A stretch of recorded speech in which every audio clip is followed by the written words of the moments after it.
the queen who refused to die. She knelt in the dirt, blood soaking through her silk gown, and watched the man she loved raise his sword. Kyle Draven, Alpha King, her mate, her executioner. Any last words, traitor? His voice was ice. She could have begged, could have screamed her innocence one more time. Instead, Lyria Voss lifted her chin and met his eyes. I will never love you again. The blade fell, darkness swallowed her whole, and then, impossibly, she opened her eyes to sunlight, younger hands, and a second chance she never asked for. Stay until the end to see how she burns it all down. Like and comment which city you're watching from.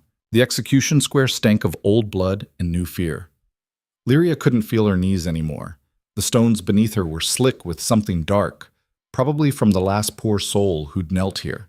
Her wrists burned where the silver chains bit into skin, the metal designed specifically to suppress whatever thin thread of power ran through her bloodline. Not that it mattered. She'd never been strong enough to use it anyway. Lyria Voss. Kale's voice cut through the crowd's murmur like a blade through silk. You stand accused of treason against the crown, conspiracy to poison the royal bloodline, and collaboration with enemies of the Silvercrest Pack. Stand. She almost laughed. She was on her knees.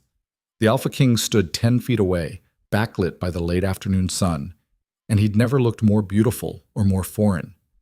Kale Draven was tall even for an alpha, built like violence wrapped in expensive fabric. Dark hair, darker eyes, a face that could have been carved from the same stone as the palace behind him. 3 years ago, when he'd chosen her from a crowd of eligible daughters at the harvest gathering, she'd thought it was fate. Turned out fate had a sick sense of humor. The evidence is irrefutable, Kyle continued, his voice flat, emotionless. Like she was a stranger. Like they hadn't shared a bed for 2 years. Like he hadn't traced the curve of her spine with his fingertips just last month and whispered that she was his, always his. The poison was found in your chambers. The letters bearing your seal were intercepted. Your guilt is absolute. Lyria tried to speak, but her throat was raw from screaming. She'd spent 3 days in the dungeons before this. 3 days of questions she couldn't answer, accusations she couldn't refute, evidence she'd never seen before appearing like magic. Magic. The word stuck in her mind, barbed. I didn't... Her voice cracked. God, even now, even kneeling in her own grave, part of her still hoped he'd see reason. Kale, please, I didn't do any of this. Someone's setting me up. Someone's... Enough. He didn't raise his voice. Didn't have to.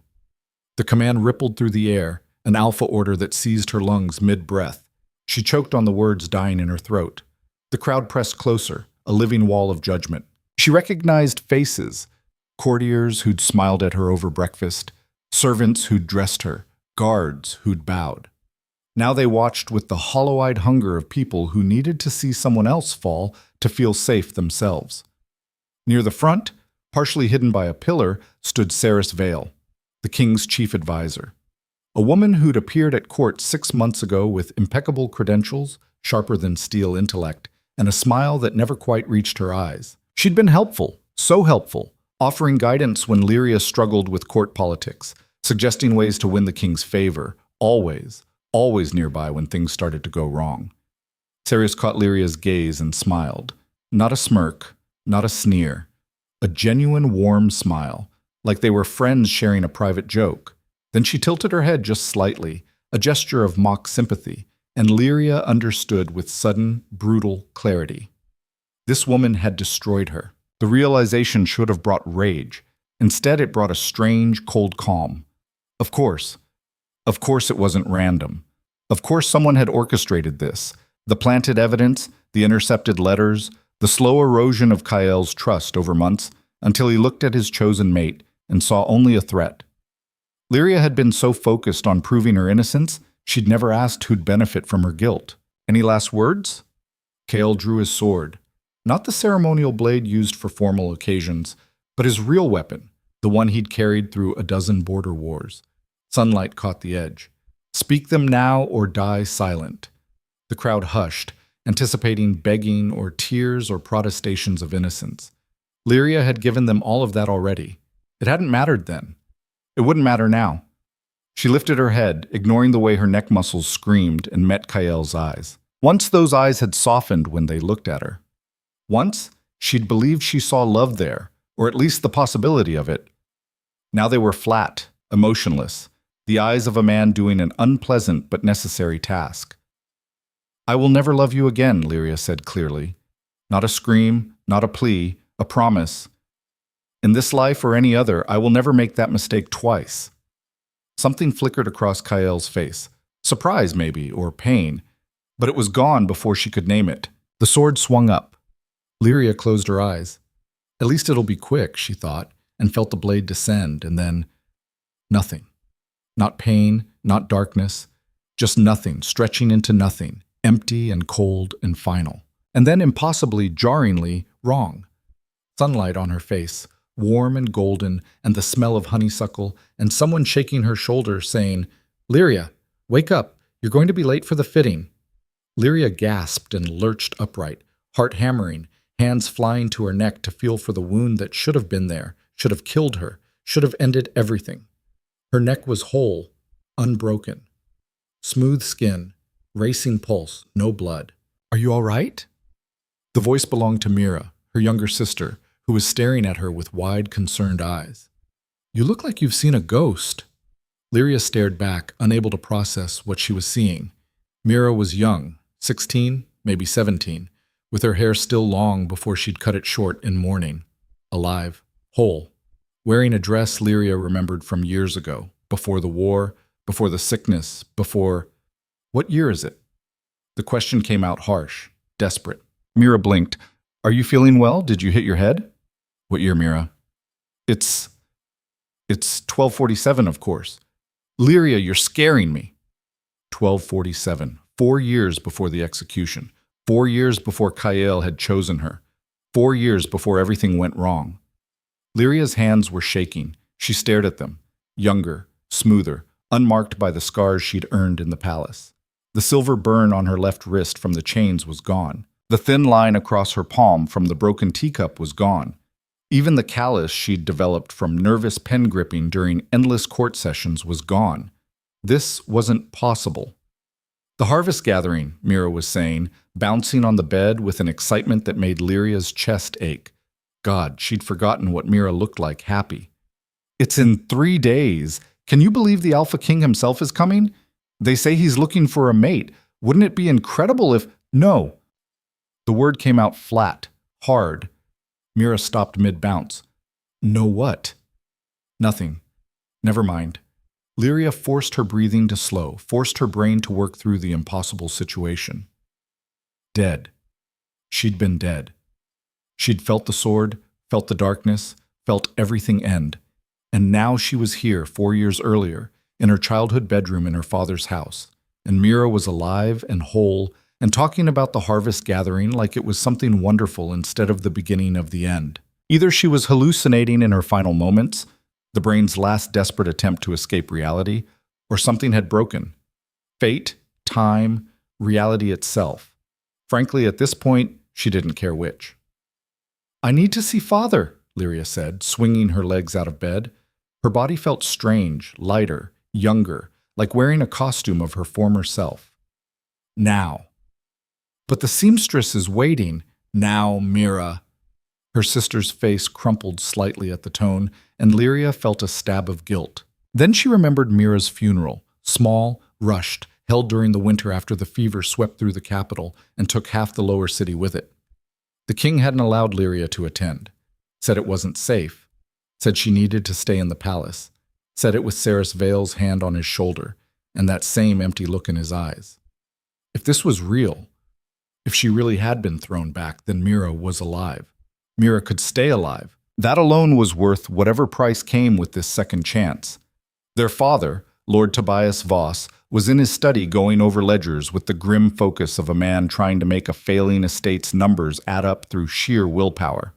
He looked up when Lyria entered without knocking, surprise flashing across his weathered face.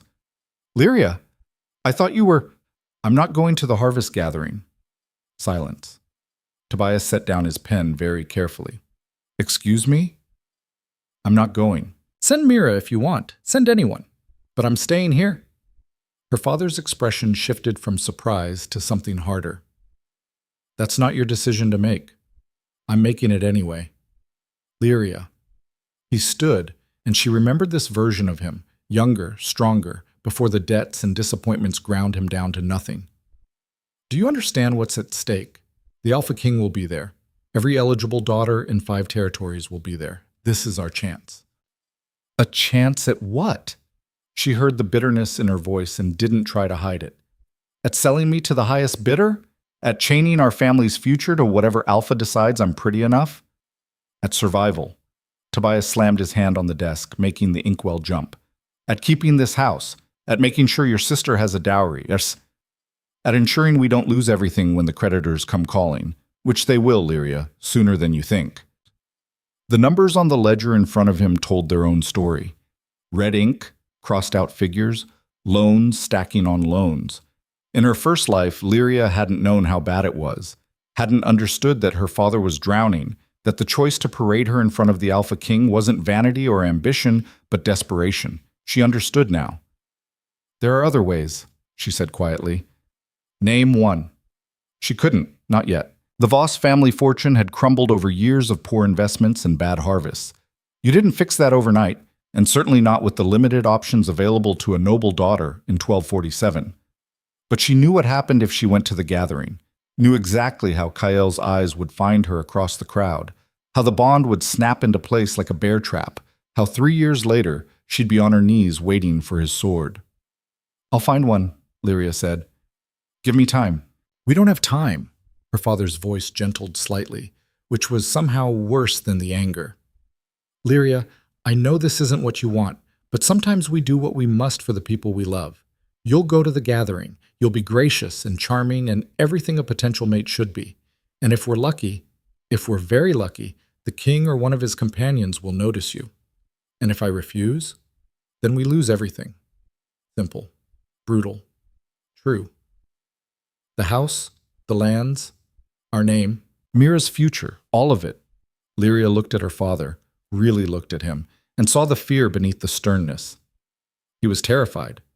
Drowning in debt and social pressure and the weight of a legacy he couldn't maintain. In 3 years, that fear would kill him. Heart failure, the doctors said, but Lyria knew better. He'd worried himself into an early grave. She could save Mira, could save their father, could rewrite all of it. But not if she walked into Kael's trap again. I'll go, she heard herself say. The words tasted like ash. But on one condition. Tobias frowned. You're not in a position to make conditions. Let me handle the creditors. Give me access to the estate finances. Let me try to fix this before they became so desperate they'd sell her to a king who'd eventually kill her. Before we have no choices left.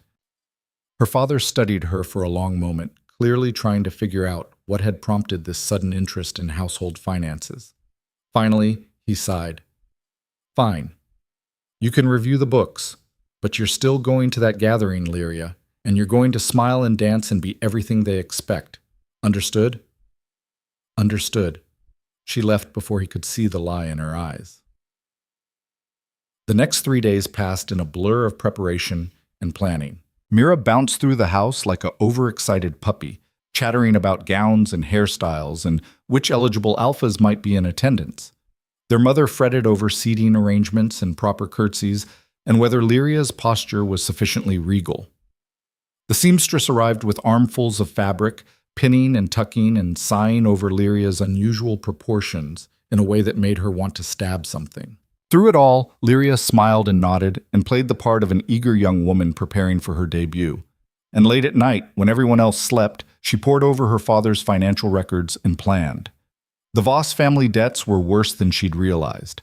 3 mortgages on the estate, loans from 5 different creditors, outstanding payments to merchants going back 2 years. Her father had been robbing Peter to pay Paul for so long, the whole structure was one missed payment from collapse. But there were assets, too. Land that could be sold, investments that could be liquidated, and one very valuable timber contract that her father had somehow overlooked, a deal signed years ago with a northern merchant house that guaranteed premium prices for Voss lumber. It wasn't enough to solve everything, but it was a start. Lyria worked the numbers until her eyes burned, building scenarios, planning contingencies. If she could buy them 6 months, just 6 months, she could restructure the debts, renegotiate terms, maybe even turn a profit. If she could avoid the harvest gathering entirely, even better. But she'd promised her father, and a small, vindictive part of her wanted to see Kael's face when she rejected him. The morning of the gathering dawned clear and bright. Mira burst into Lyria's room before sunrise, practically vibrating with excitement. Get up, we have to start getting ready." "The gathering isn't until this afternoon," Lyria mumbled into her pillow. "Exactly. We only have 8 hours. That's barely enough time." Despite everything, Lyria smiled. She'd forgotten this version of her sister, young, optimistic, untouched by grief or sickness or loss. Whatever else happened, she'd make sure Mira stayed this way. The preparation was exactly as tedious as she remembered. Hours of washing, perfuming, hair curling, face painting. The dress was a deep blue silk that brought out her eyes. Lyria remembered it from the first time, remembered Kael's gaze catching on the color. This time, when she looked in the mirror, she felt nothing but cold determination. "You look beautiful," Mira breathed, standing beside her in a simpler gown of pale green. "Like a queen." "I was a queen," Lyria thought, "for about 5 minutes before I was a corpse." "You look beautiful too," she said instead, and meant it. The gathering was held in the great meadow at the edge of the capital, a sprawling field that had been transformed with tents and banners and enough food to feed a small army. Nobles from every major house in the territory had gathered, their eligible daughters dressed in their finest, their sons strutting like roosters. And at the center of it all, surrounded by guards and advisors and sycophants, stood Kael Draven. Lyria's breath caught despite herself. The bond wasn't active yet, wouldn't activate until he chose her, until the formal claim was made. But she could feel the potential of it, lurking like a predator in tall grass. He looked the same, exactly the same. Dark hair, dark eyes, that face like a carved warning. Powerful, dangerous, and so achingly familiar that for a moment, Lyria forgot everything except the memory of his hands in her hair, his voice whispering her name. Then she remembered the sword. "Stay close," she told Mira, who was staring at the Alpha King with the kind of awe that made Lyria's stomach turn. The gathering followed a predictable pattern. The king would circulate, greeting families, dancing with select daughters, making polite conversation that everyone analyzed for hidden meaning. Lyria had seen it all before. What she hadn't expected was how quickly he'd find her. She'd positioned herself near the edge of the crowd, trying to be visible enough to satisfy her father, but not prominent enough to attract attention. It worked for exactly 20 minutes. Then the crowd parted and Kael was there, looking at her with those dark, unreadable eyes. Lyria Voss. His voice was deeper than she remembered, rougher. Or maybe she'd just forgotten. "Would you honor me with a dance?"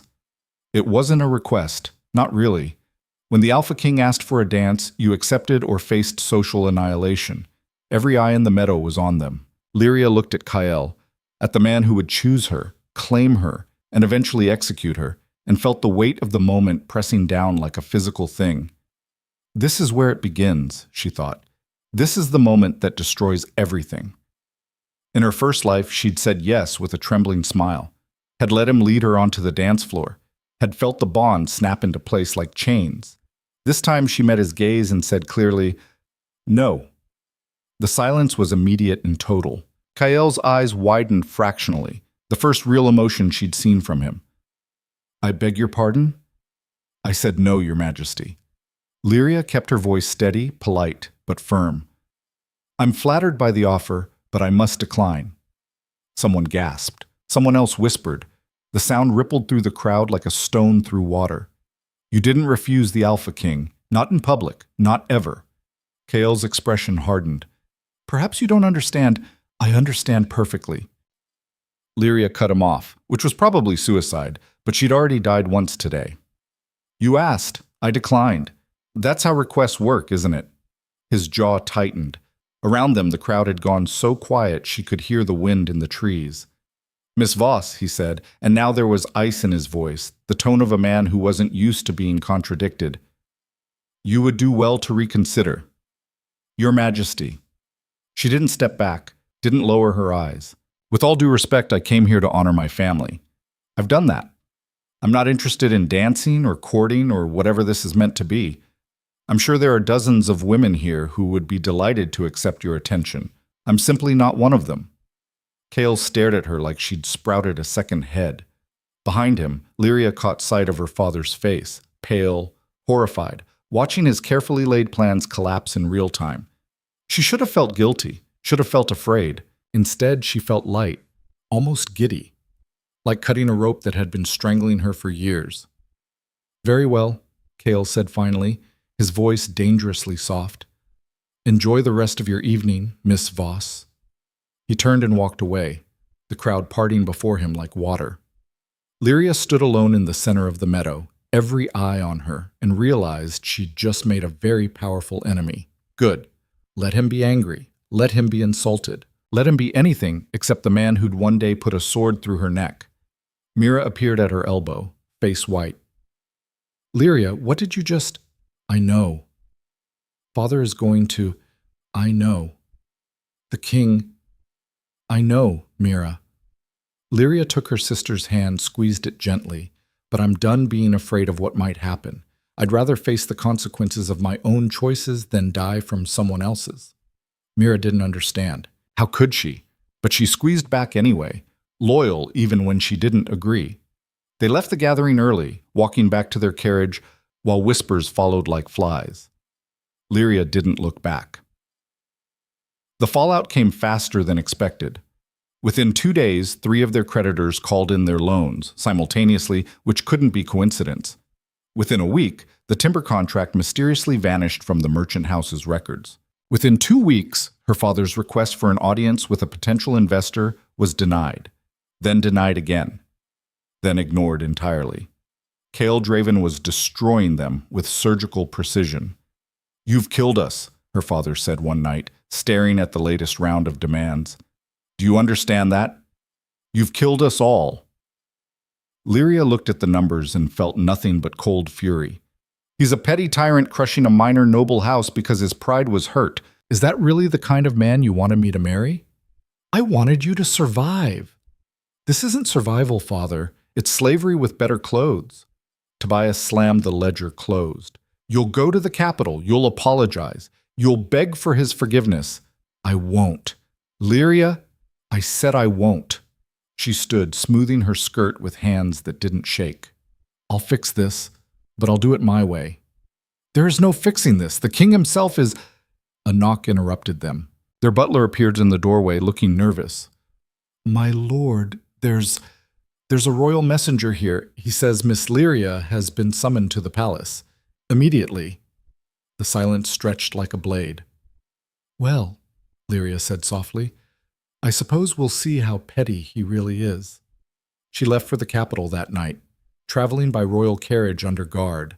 Not quite a prisoner, but not exactly free either. Mira cried. Their mother prayed. Their father said nothing, just watched her go with the expression of a man watching a loved one walk into a fire. Lyria leaned her head against the carriage window and watched the countryside blur past. She knew what came next, knew the script, the progression, the inevitable conclusion. Except this time, she'd changed the beginning. And if you changed the beginning, who knew what the ending might be? The palace loomed ahead, all white stone and silver banners, beautiful and terrible in the moonlight. Lyria Voss had died here once. This time, she'd burn it down first. The palace gates closed behind her with a sound like a tomb ceiling. Lyria had forgotten how massive the place was, or maybe she'd just stopped noticing after living here for 2 years. Now, seeing it fresh with the memory of her death still sharp in her mind, the white stone walls felt less like architecture and more like teeth. The guards escorted her through corridors she knew too well, past portraits of dead kings and tapestries depicting glorious battles that probably never happened. Servants pressed themselves against walls as she passed, eyes downcast. Nobody met her gaze. They already knew she was marked. "The king will see you in the eastern wing," one guard said. "Not the throne room, then. Somewhere private. That could be better or worse, depending on Kael's mood." Lyria's hands were steady as she smoothed her traveling cloak. She'd dressed carefully for this, simple but well-made clothes, hair pulled back, no jewelry. Nothing that screamed desperation or wealth they didn't have. She wanted to look like what she was, a minor noble, who'd made a choice and would stand by it. Even if that choice had apparently triggered a systematic destruction of her family's finances. The Eastern Wing was quieter, less trafficked. They stopped outside a set of carved doors and the guard knocked twice.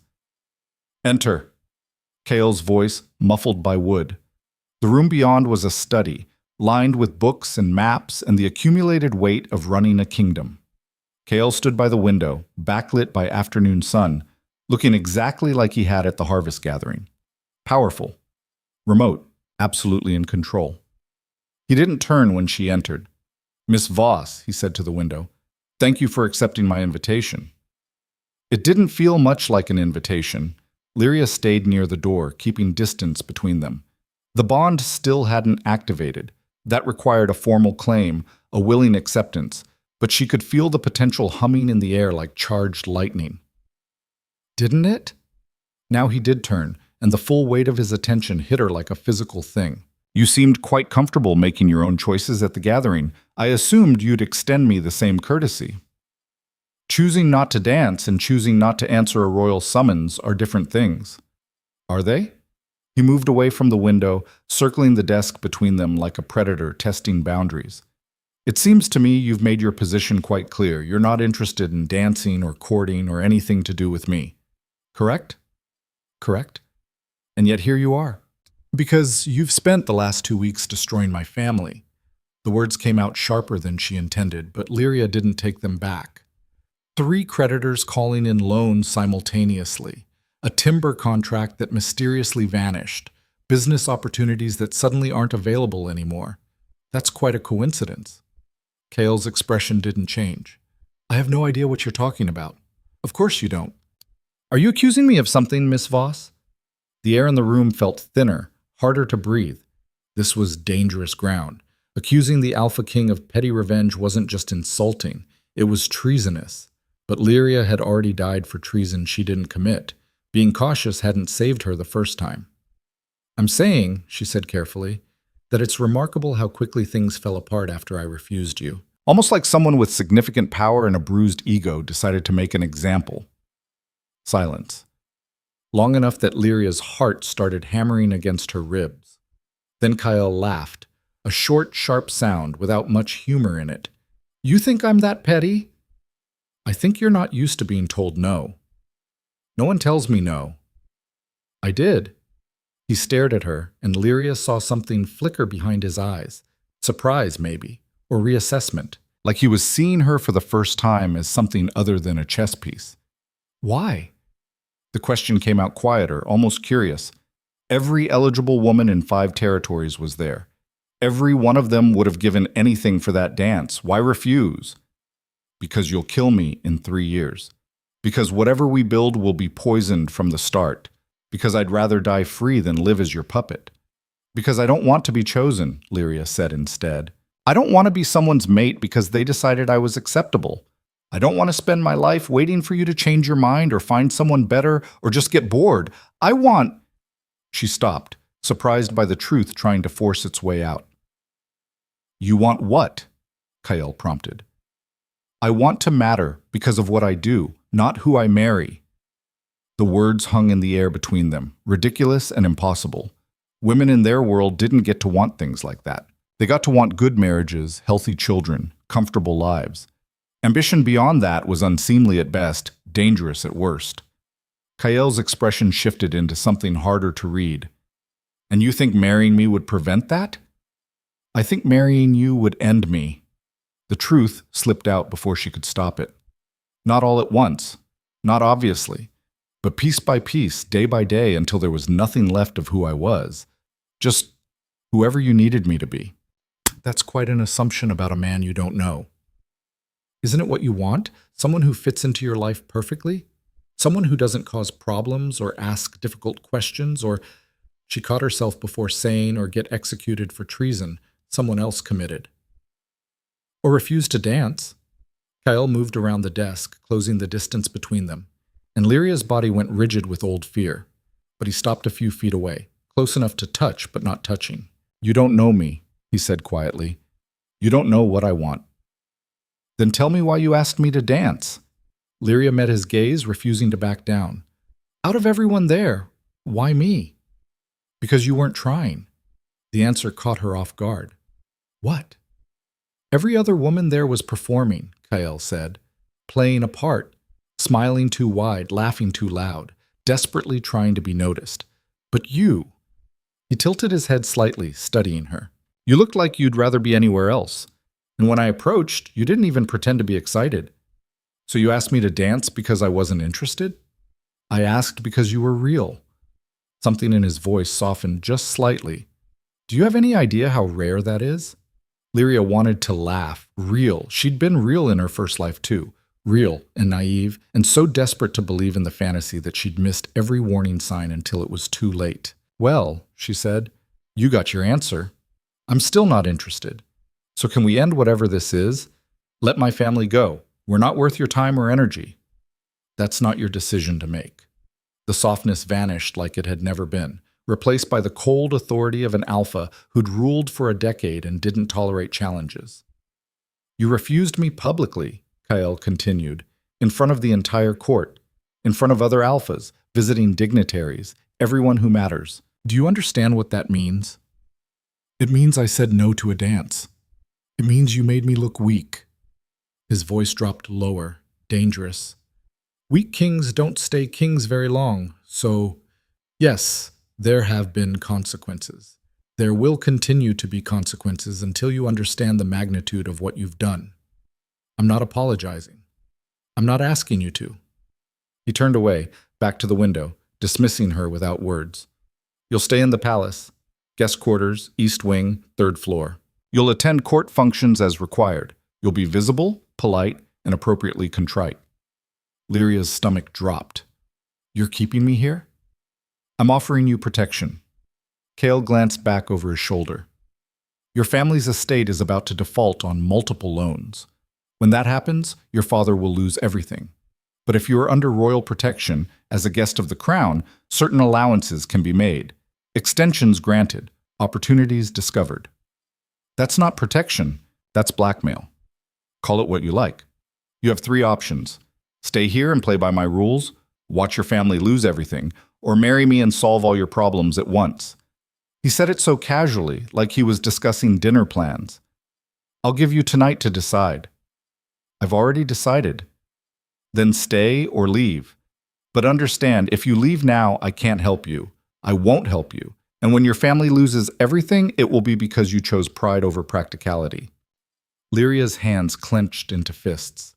Every instinct screamed at her to walk out, to refuse, to maintain the one thing she had left, her autonomy. But she thought of Mira's face, her father's desperate hope, the funeral she'd attended in her first life when the estate was seized and her mother's heart just stopped. How long? She asked quietly. How long what? How long do I have to stay here, pretending to be your grateful guest, before you'll let us go? Kyle was quiet for a long moment. When he spoke, his voice was unreadable. Until you understand. Understand what? That some choices have consequences you can't outrun. He dismissed her with a gesture, and guards appeared to escort her to her new quarters. Lyria went without protest, too angry to speak, too trapped to fight. The room they gave her was beautiful, all silk and silver, with a view of the palace gardens. A cage with expensive bars. She stood at the window until dark, watching the sun set over a kingdom that would one day watch her die. Then she started planning. Court life was exactly as tedious as she remembered. Lyria spent her days attending functions she didn't care about, smiling at people who barely saw her, and playing the part of a minor noble under the king's dubious protection. The story spread quickly. She'd refused the king, he'd summoned her to court, and now she was here. Not quite in favor, not quite in disgrace. People loved it. The drama, the speculation, the endless gossip about what it meant. I heard she insulted him directly, one courtier whispered behind her fan. I heard he's obsessed with her because she's the only one who ever said no. I heard her family's destitute and she's basically a hostage. That last one was closest to the truth. Lyria ignored them all and focused on learning everything she could.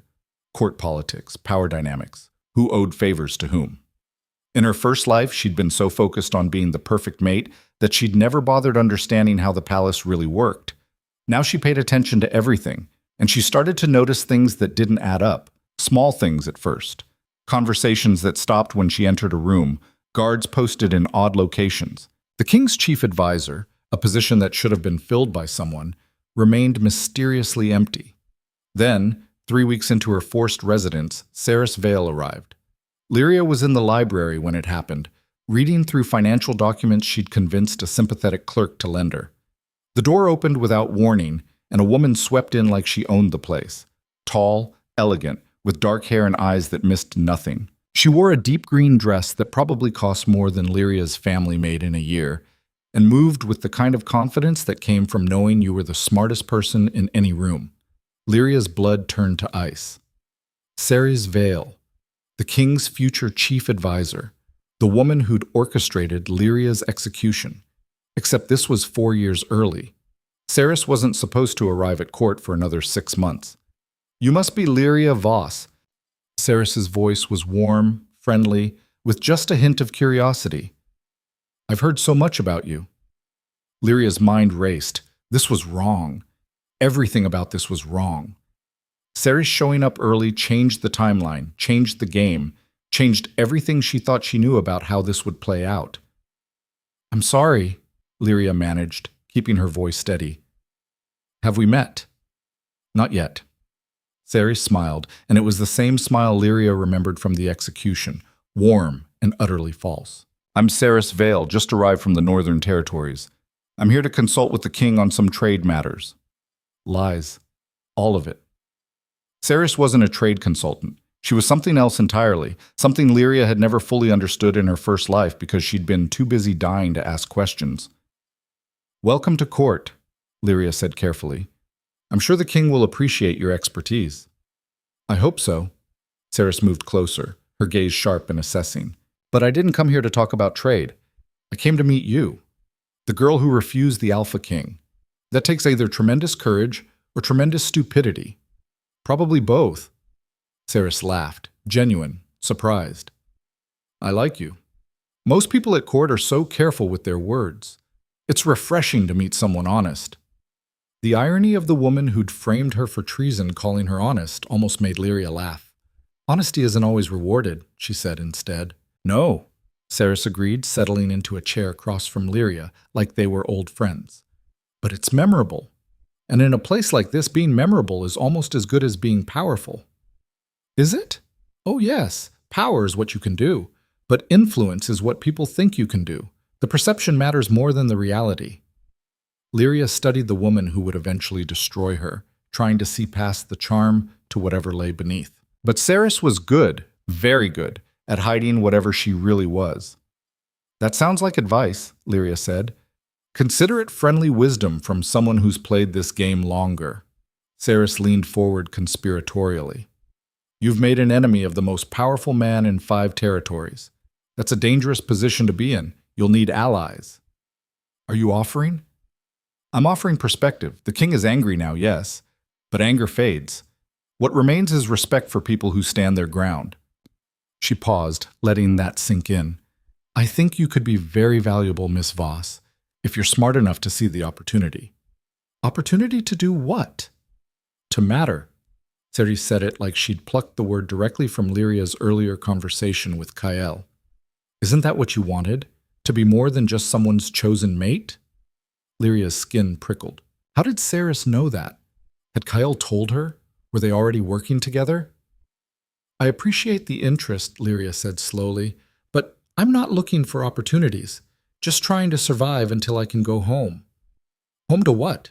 A failing estate and a family drowning in debt?" Saris's voice remained friendly, but there was steel underneath. "You can't go back, Lyria.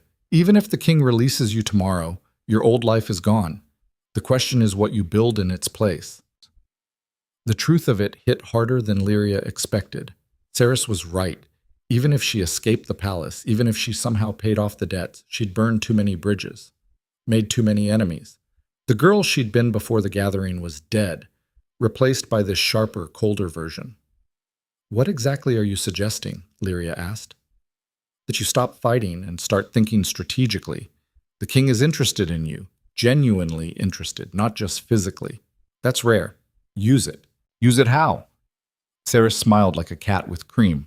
Get close to him, learn his weaknesses, then decide what you want to do with that information. That sounds a lot like treason. That sounds like survival. Sarah stood, smoothing her dress. But do what you like.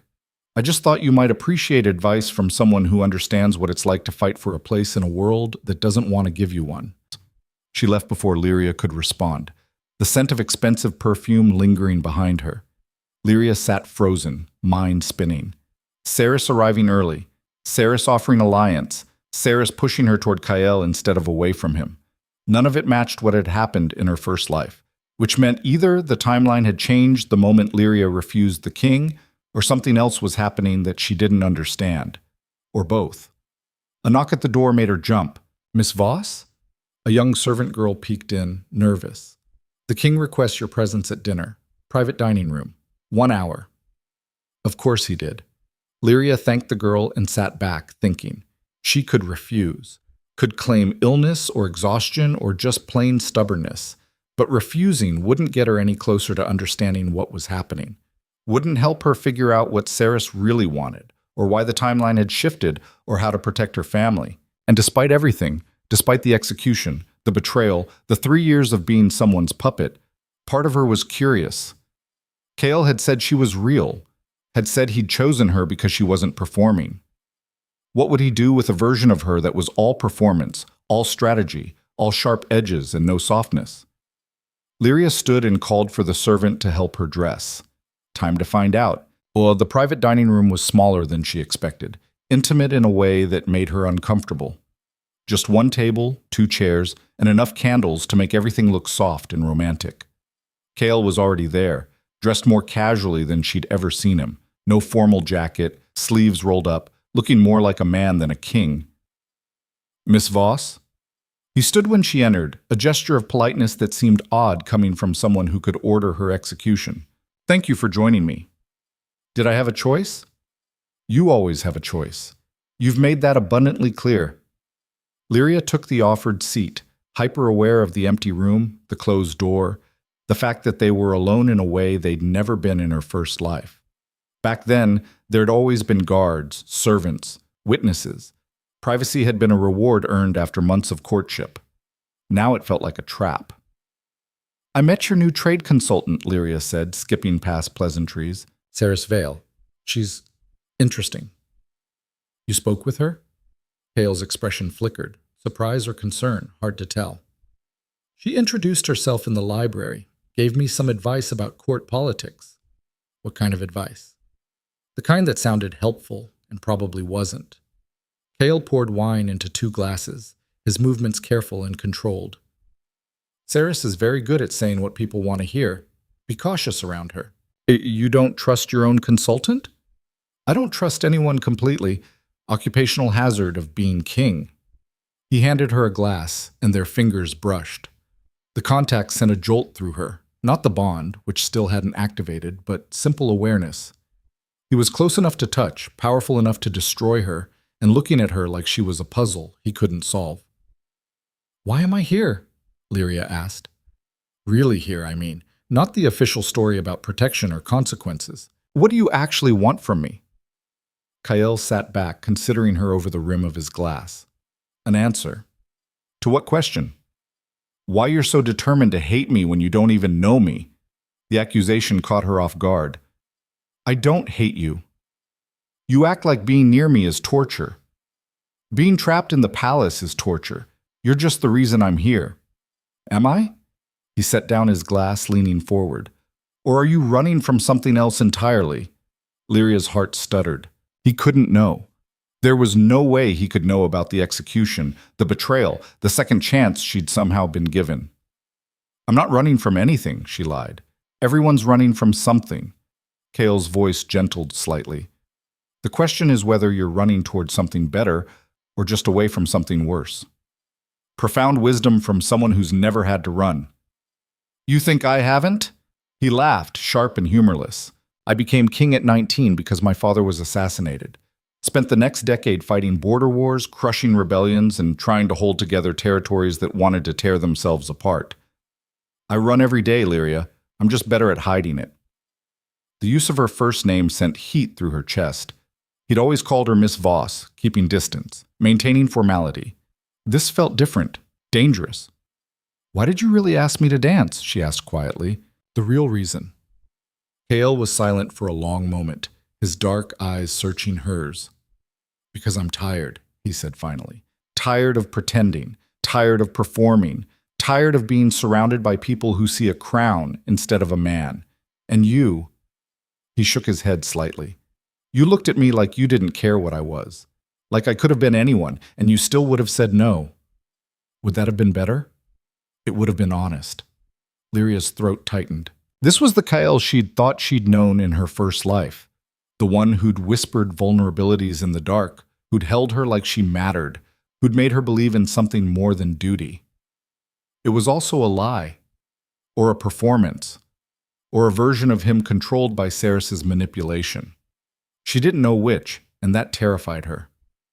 "I should go," she said, standing abruptly. "Wait." Kyle stood too, moving around the table. "I'm not trying to trap you, or seduce you, or whatever you think this is. I just wanted to talk. Actually talk. Without the court watching or advisors listening or everyone expecting something." "And you expect me to believe that?" "I expect you to decide for yourself what to believe." He stopped a few feet away, giving her space. "You're smart, Lyria. Smarter than you pretend. You see things other people miss. I need that. The kingdom needs that. You don't even know me. I know you refused a king because your principles mattered more than your safety. I know you negotiated for your family's finances instead of just accepting charity. I know you're still here when you could have run a dozen times." He paused. "And I know something happened to make you this afraid of trusting people. I just don't know what." Lyria's hands were shaking. She clasped them behind her back, hiding the weakness. "Nothing happened. I'm just practical. Practical people don't refuse kings. Maybe I'm the exception. Maybe." Kale's voice dropped lower, almost gentle. "Or maybe you're exactly what this kingdom needs, and you're too scared to see it." The door burst open before she could respond. A guard stumbled in, blood streaming from a cut above his eye, gasping for breath. "Your Majesty, attack! The East Wing!" Kyle's entire demeanor shifted in an instant, from man to king to warrior. "How many?" "At least a dozen, armed, coordinated." The guard swayed, and Kyle caught him. "They're targeting the guest quarters. Looking for—" His eyes found Lyria, and she understood with cold clarity. They were looking for her. Kyle's expression went deadly. "Get her to the safe room, now." "No." Lyria's voice came out steadier than she felt. "If they're here for me, running just puts everyone else in danger. This isn't a debate." "You're right. It's not." She met his gaze, and something clicked into place. "You wanted honesty? Here it is. Someone wants me dead or gone, and they're not going to stop just because I hide. So either we deal with this now, or it keeps happening until they succeed." Kale stared at her, jaw tight. "Who are you?" he asked, and it sounded less like a question and more like an accusation. "Someone who's done running." Lyria turned to the guard. "Where are they now?" More guards poured into the room, surrounding them, weapons drawn. Shouts echoed from the corridor, steel on steel, screams, chaos. And somewhere in the distance, Lyria heard a woman's voice giving orders. A voice she recognized. Ceres Vale. Ceres's voice carried through the stone corridors like poison in water, calm, controlled, directing the chaos with surgical precision. Lyria's entire body went cold. Not fear, exactly. Something sharper, clearer.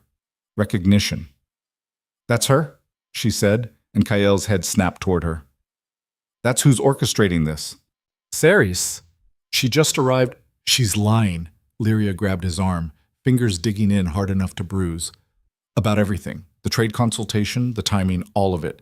She's not here to help you. She's here to—" An explosion rocked the East Wing. The floor buckled beneath them, sending guards sprawling. Kyle caught Lyria before she fell, one arm wrapping around her waist, the other drawing his sword in a motion so fluid it looked rehearsed. "Get the king to safety!" someone shouted. No. Kale's voice cut through the pandemonium like a blade. We hold this position. Anyone comes through that door who isn't ours, you put them down. More explosions. Closer now.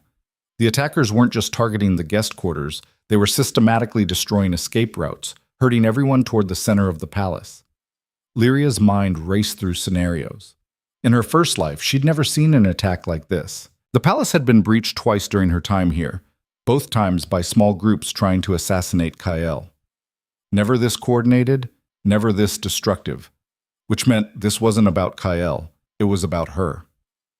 They're not trying to kill you, Lyria said, pieces clicking together with horrible clarity. They're trying to isolate you, cut you off from your guards, your advisors, anyone who might...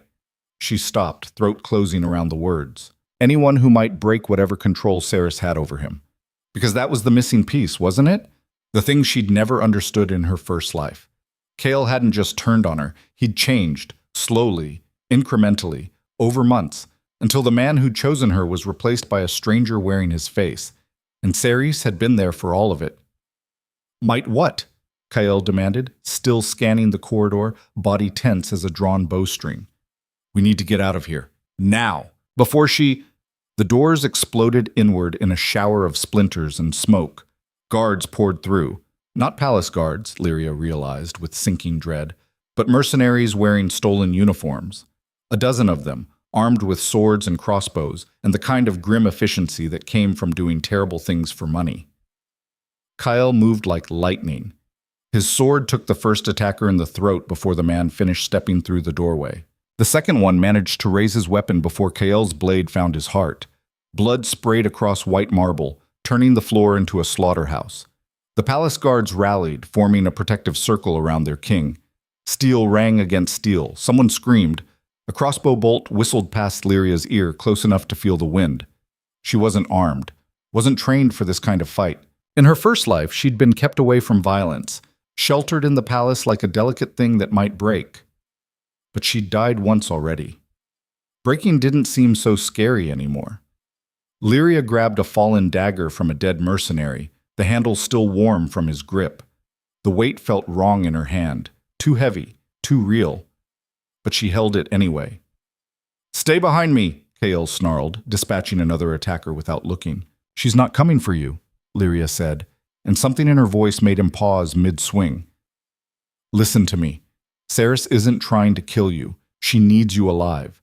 But she needs me gone, and she needs you isolated when it happens." "That doesn't make any sense." "It will." Lyria's grip tightened on the dagger. "But only if we survive long enough for me to explain it." More mercenaries flooded through the broken doors. Too many. The palace guards were good, but they were outnumbered and caught off guard. Bodies fell on both sides, blood pooling across expensive rugs. Kael fought like a man possessed, his sword a silver blur, but even he couldn't be everywhere at once.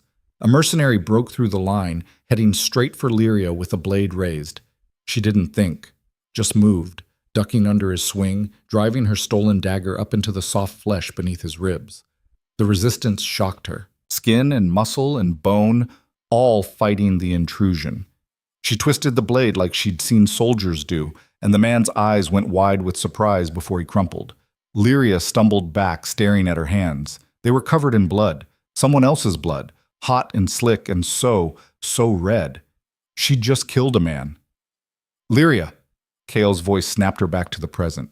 He was fighting two attackers at once, barely holding them off. "The passage behind the bookshelf. Go!" "Not without you." "That's an order!" An alpha command, backed by the full weight of his authority. It slammed into Lyria like a physical blow, trying to force compliance. But the bond still wasn't active. He wasn't her alpha, wasn't her mate, wasn't anything except a king she'd refused. So the command hit her and slid off like water off stone. "No," she said simply, and saw shock flash across Kael's face. Then the west wall exploded. The blast threw them both backward. Lyria's head cracked against marble hard enough to see stars. Her ears rang, high and sharp, drowning out everything else. Through the smoke and debris she saw figures moving, more attackers, pouring through the new breach like ants. Kael was on his feet first, hauling her up with one blood-slicked hand. "Can you run?" Lyria's legs felt like water, but she nodded. They ran, down corridors. Lyria knew too well, past paintings and tapestries and all the trappings of wealth that meant nothing when people were trying to kill you. Behind them, footsteps pounded. Shouts echoed. The palace, this massive, impregnable fortress, had become a hunting ground. Kyle led them through a hidden passage Lyria didn't remember from her first life, down a staircase that spiraled into darkness. The air grew colder, damper. Stone walls pressed in on both sides. "Where are we going?" Lyria gasped, lungs burning. "Somewhere they won't find us." Kale's voice was rough, strained. "Somewhere I can figure out what the hell is happening." They emerged in a chamber Lyria had never seen before, deep beneath the palace, lit by torches that cast dancing shadows on walls covered in strange markings. Not decorative, functional, deliberate, magic. "What is this place?" Lyria whispered. Kyle moved to the center of the room, where a circle had been carved into the stone floor. The markings inside glowed faintly, pulsing like a heartbeat. "My father's last gift to me," he said quietly. "A safe room, warded against magical intrusion, soundproof, hidden from detection spells. He built it after the first assassination attempt. Said a king always needs a place where he can think clearly." The implications of that hit Lyria like a hammer. "Magical intrusion," she repeated. "You're saying someone could use magic to... what? Influence you?" Kale's expression shuddered. "It's a precaution, nothing more." "Kyle." Lyria stepped closer, ignoring the way her hands still shook, the way blood, that dead mercenary's blood, was drying on her skin. "When did Cerise really arrive at court?" 3 weeks ago. She came with credentials from the Northern Territories, recommendations from... When did things start feeling wrong?" He froze. "What? When did you start making decisions that didn't feel like yours? When did thoughts start appearing in your head that didn't sound like your voice? When did... Stop." The word came out harsh, almost desperate. Just stop. But Lyria couldn't stop. Not now. Not when she was so close to understanding what had destroyed her first life. "The loans being called in," she pressed. "The business opportunities vanishing. That wasn't you being petty, was it? Someone suggested it. Whispered in your ear. Made it seem reasonable." Kale's hands were shaking now too. "You don't remember deciding," Lyria finished. "You just remember it being decided. It's been getting worse, hasn't it? More blank spots, more lost time, more moments where you come back to yourself and can't quite explain what you've been doing." The silence stretched between them, heavy with truth neither wanted to face. 6 months, Kyle said finally, his voice barely above a whisper. "It started about 6 months ago. Small things at first. Appointments I didn't remember making, orders I couldn't recall giving. I thought I was just tired, stressed. But then..." He looked up, and Lyria saw fear in his eyes. Real, raw fear. "Then it got worse," she said. 3 months ago, I lost an entire day. Woke up in my chambers with no memory of how I got there. My advisors said I'd been working all night on trade agreements, but I couldn't remember signing a single document." His voice broke slightly. "I thought I was losing my mind." "You're not losing your mind." Lyria moved closer, drawn by the vulnerability in his voice, the cracks in his armor. "You're being controlled. Someone's been using magic. Compulsion, probably, or something like it, to manipulate your decisions, to isolate you from people who might notice, to turn you into a puppet." The word died on her lips, too cruel to say out loud. Kale's laugh was bitter. "A puppet king. That's what you're saying."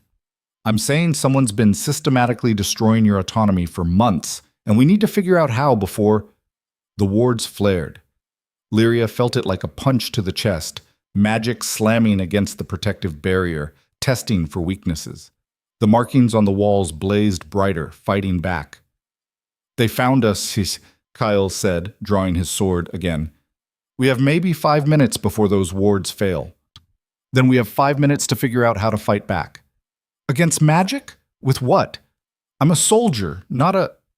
"You're a king," Lyria interrupted, "which means you have resources, authority, power that goes beyond just physical strength." She grabbed his free hand, felt the calluses, the warmth. You said your father built this room as protection against magical intrusion. Why? What did he know? Kyle stared at their joined hands like he couldn't quite process what he was seeing. He was paranoid, he said slowly. Thought magical manipulation was the greatest threat to the kingdom. Spent years researching it, building defenses, trying to find ways to detect and counter it. His eyes widened. The archives. He kept everything in the royal archives, notes, research, experiments, which are in the palace, where Ceres's people are currently tearing everything apart. No. Kyle's grip tightened. My father was paranoid, remember? He kept copies, down here in the lower vaults. Said if the palace fell, the knowledge had to survive. The wards flared again, brighter this time. Cracks appeared in the stone, spiderwebbing across the ceiling. Show me, Lyria demanded. They ran deeper into the underground complex, through passages that felt older than the palace above, carved from raw stone by hands long dead. The torches here burned with a strange blue flame that gave off no heat. Kyle led them to a heavy iron door covered in more of those protective markings. He pressed his hand to the center, and Lyria felt the magic respond, recognizing bloodline, confirming identity. The door swung open. Inside was a treasure trove of forbidden knowledge. Books, scrolls, journals, all dedicated to magical manipulation and how to fight it. Lyria's hands trembled as she pulled volumes from shelves, scanning contents, looking for anything useful. Here. She thrust a leather-bound journal at KL. Your father documented a case from 40 years ago, a court advisor who used compulsion magic to control the previous king. It took months to detect, longer to break. Kale read quickly, his face growing paler with each line. This is exactly what's happening to me. Which means we know how to fight it. Lyria flipped to the end of the account. The compulsion requires regular reinforcement. The caster has to be physically close to the target, has to maintain contact over time. Break the connection long enough, and the influence fades. How long is long enough? 72 hours. 3 days without contact, and the compulsion starts to unravel. Another explosion shook the vault. Dust rained from the ceiling. The wards were failing faster than expected. We don't have 3 days, Kyle said grimly. We have maybe 3 minutes. Lyria kept reading, desperation clawing at her throat. There had to be something, some way to accelerate the process. Wait! Her finger stopped on a passage near the end. There's another method, faster but more dangerous. I don't care about dangerous. You should. Lyria met his eyes. It requires the target to actively resist the compulsion, to fight back against the magical influence while it's still active. If you lose that fight, the compulsion doesn't just stay in place. It gets stronger, permanent, unbreakable. And if I win, then you're free. Kale was quiet for a long moment, processing. How do I resist something I can't even feel? You can feel it. Lyria grabbed his shoulders, forcing him to focus on her instead of the crumbling vault. Every time you do something that doesn't feel right, every time there's a gap in your memory, every time you make a decision and can't remember why, that's the compulsion. You've been fighting it already. You just didn't know what you were fighting. That's not very reassuring. I'm not trying to be reassuring. I'm trying to keep you alive. She could hear footsteps now echoing through the passages. Close. Too close. Listen to me. When Ceres gets here, and she will get here, she's going to try to take control again. You'll feel it. A pull, a pressure, thoughts that aren't yours trying to become yours. You have to recognize it and reject it, actively, consciously, with everything you have. What if I can't? The question hung between them, loaded with implications neither wanted to face. If Kyle couldn't resist, he'd become Ceres's puppet permanently. And Lyria would be exactly where she'd been in her first life, at the mercy of a king who'd been turned into a weapon pointed at her throat. Then I'll kill you myself, Lyria said quietly, before she can use you to hurt anyone else. Kyle stared at her, searching for the lie. He didn't find one. You mean that? I've died because of this once already. I won't do it again. Before he could ask what the hell that meant, the vault door exploded inward. Ceres stood in the doorway, backlit by blue torchlight, looking completely unbothered by the violence and chaos she'd orchestrated. Her dress was still pristine, her hair still perfectly arranged. She smiled when she saw them. "Your Majesty," she said warmly, like they were meeting for tea. "I've been looking everywhere for you." Kael's entire body went rigid. Lyria felt the moment the compulsion hit him, saw his eyes glaze slightly, his grip on his sword loosening. "Fight it," she hissed. "Kael, fight it!" "It's no use, dear." Sarah stepped into the vault, and Lyria saw the shimmer of magic around her hands, threads of power extending toward Kael like invisible chains. "He's been mine for months. Did you really think 3 weeks away from court would undo all that work?" 3 weeks? Lyria's mind raced. "You've been here longer than I claimed, obviously." Ceres's smile widened. "I've been at court for 8 months, Lyria. Slowly, carefully, building my influence. Turning the king into exactly what I needed. It was going perfectly until you showed up and refused him. Why do you need him controlled?" "Because kings have power, and I intend to use it." Ceres's hand twisted, and Kael gasped, dropping to one knee. "With him under my command, I control the entire kingdom. The military, the treasury, the laws, all of it. I could have ruled from the shadows indefinitely." "Could have," Lyria repeated. "Past tense." Ceres's expression hardened. "You ruined it. By refusing the king, you created doubt. Questions. People started noticing inconsistencies in his behavior, started asking why he was so obsessed with a minor noble who'd insulted him." Her voice sharpened. "You were supposed to accept the bond, supposed to become his mate so I could control you both. Instead, you made yourself a problem." The threads of magic around Kael tightened. He was shaking now, fighting something Lyria couldn't see. "So you decided to have me killed," Lyria said, stalling for time. "Make it look like an attack on the palace." "I decided to remove you and remind the king who's really in control. 2 birds, 1 explosion." Ceres tilted her head, studying Lyria like an interesting insect. "You know what's funny? In most timelines, you died without ever understanding why. But this version of you, you're different, harder, like you've been through this before." Lyria's blood froze. "What did you just say?" "Timelines, dear. Do keep up." Ceres's magic flared brighter. "You're not the only one who's lived this more than once. Why do you think I knew exactly when and how to approach the king? I've done this dance before. Perfected it. This is my 3rd attempt, and this time I was so close." "3rd attempt," Lyria whispered. "You've been resetting time, trying different approaches." "Not me. The artifact I found." Ceres pulled something from her dress, a small crystal that pulsed with sickly green light. Ancient magic, powerful enough to fracture reality itself. When things don't go my way, I simply reset and try again. Usually. Usually? It's not working anymore. For the first time, Ceres looked genuinely annoyed. "I've tried to reset 5 times in the last week. Nothing happens." "Which means either the artifact is broken or someone else triggered a reset," Lyria finished, understanding flooding through her.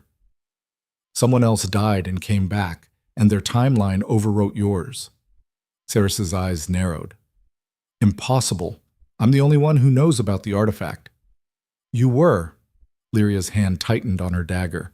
"But if I died in a previous timeline, if you executed me for treason I didn't commit, maybe dying while touching that same magic gave me access to it." The pieces fell into place with horrible clarity.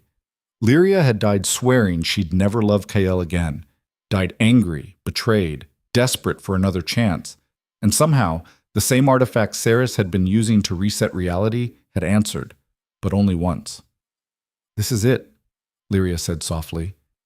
"There are no more do-overs, for either of us." Ceres's magic exploded outward, slamming into both of them. Lyria flew backward, hitting the wall hard enough to crack stone. Her vision blurred, pain lanced through her ribs, broken, probably. Through the haze, she saw Kael rising, but his eyes were empty, hollow, completely controlled. "Kill her," Ceres commanded. Kael's sword came up. Lyria tried to move, but her body wouldn't respond. Broken ribs, maybe worse. She was out of time, out of options. This was how it ended. Again. Kael's blade, her death, everything repeating except this time there'd be no reset. But then Kael hesitated. It was barely visible, a tremor in his hand, a flicker in those empty eyes. fighting, just like she'd told him to. I said kill her, Saris snapped. The sword dipped lower. Kyle's face twisted with effort, sweat beading on his forehead. You're mine, Saris hissed, her magic blazing brighter. You've always been mine. Now do as I command. No. The word came out barely a whisper, but it was Kyle's voice, really his, not the hollow puppet version. The threads of magic around him started to fray. Impossible, Saris breathed. You're wrong, Kyle said, his voice growing stronger. I'm not yours. I've never been yours. You've been in my head for months, stealing pieces of me, but you never understood the most important part. He turned to face Saris fully, sword still raised but pointed at her now. I'm a king. I fought wars, crushed rebellions, survived assassination attempts. You thought you could control me because I was tired and lonely and desperate for something real. His eyes found Lyria's. But she showed me what real looks like. And it's not this. The magic shattered. Lyria felt it break like glass, fragments of power dissolving into nothing. Kyle staggered, gasping like he'd been drowning, and finally broke the surface. Saris screamed, rage and disbelief and panic all mixed together. Her hands moved in complex patterns, trying to rebuild the compulsion, but Kyle was already moving. His sword took her in the shoulder, spinning her around. The crystal flew from her grip, skittering across the stone floor. Lyria lunged for it despite the agony in her ribs. Her fingers closed around the artifact just as Saris's magic slammed into her. Not compulsion this time, but raw destructive force. It burned through Lyria's body like acid, tearing at something deeper than flesh. She should have let go, should have dropped the crystal and tried to survive. Instead, she held on and channeled every scrap of will she had left into one desperate command. End this. The crystal pulsed once, brilliant and blinding. Then it exploded.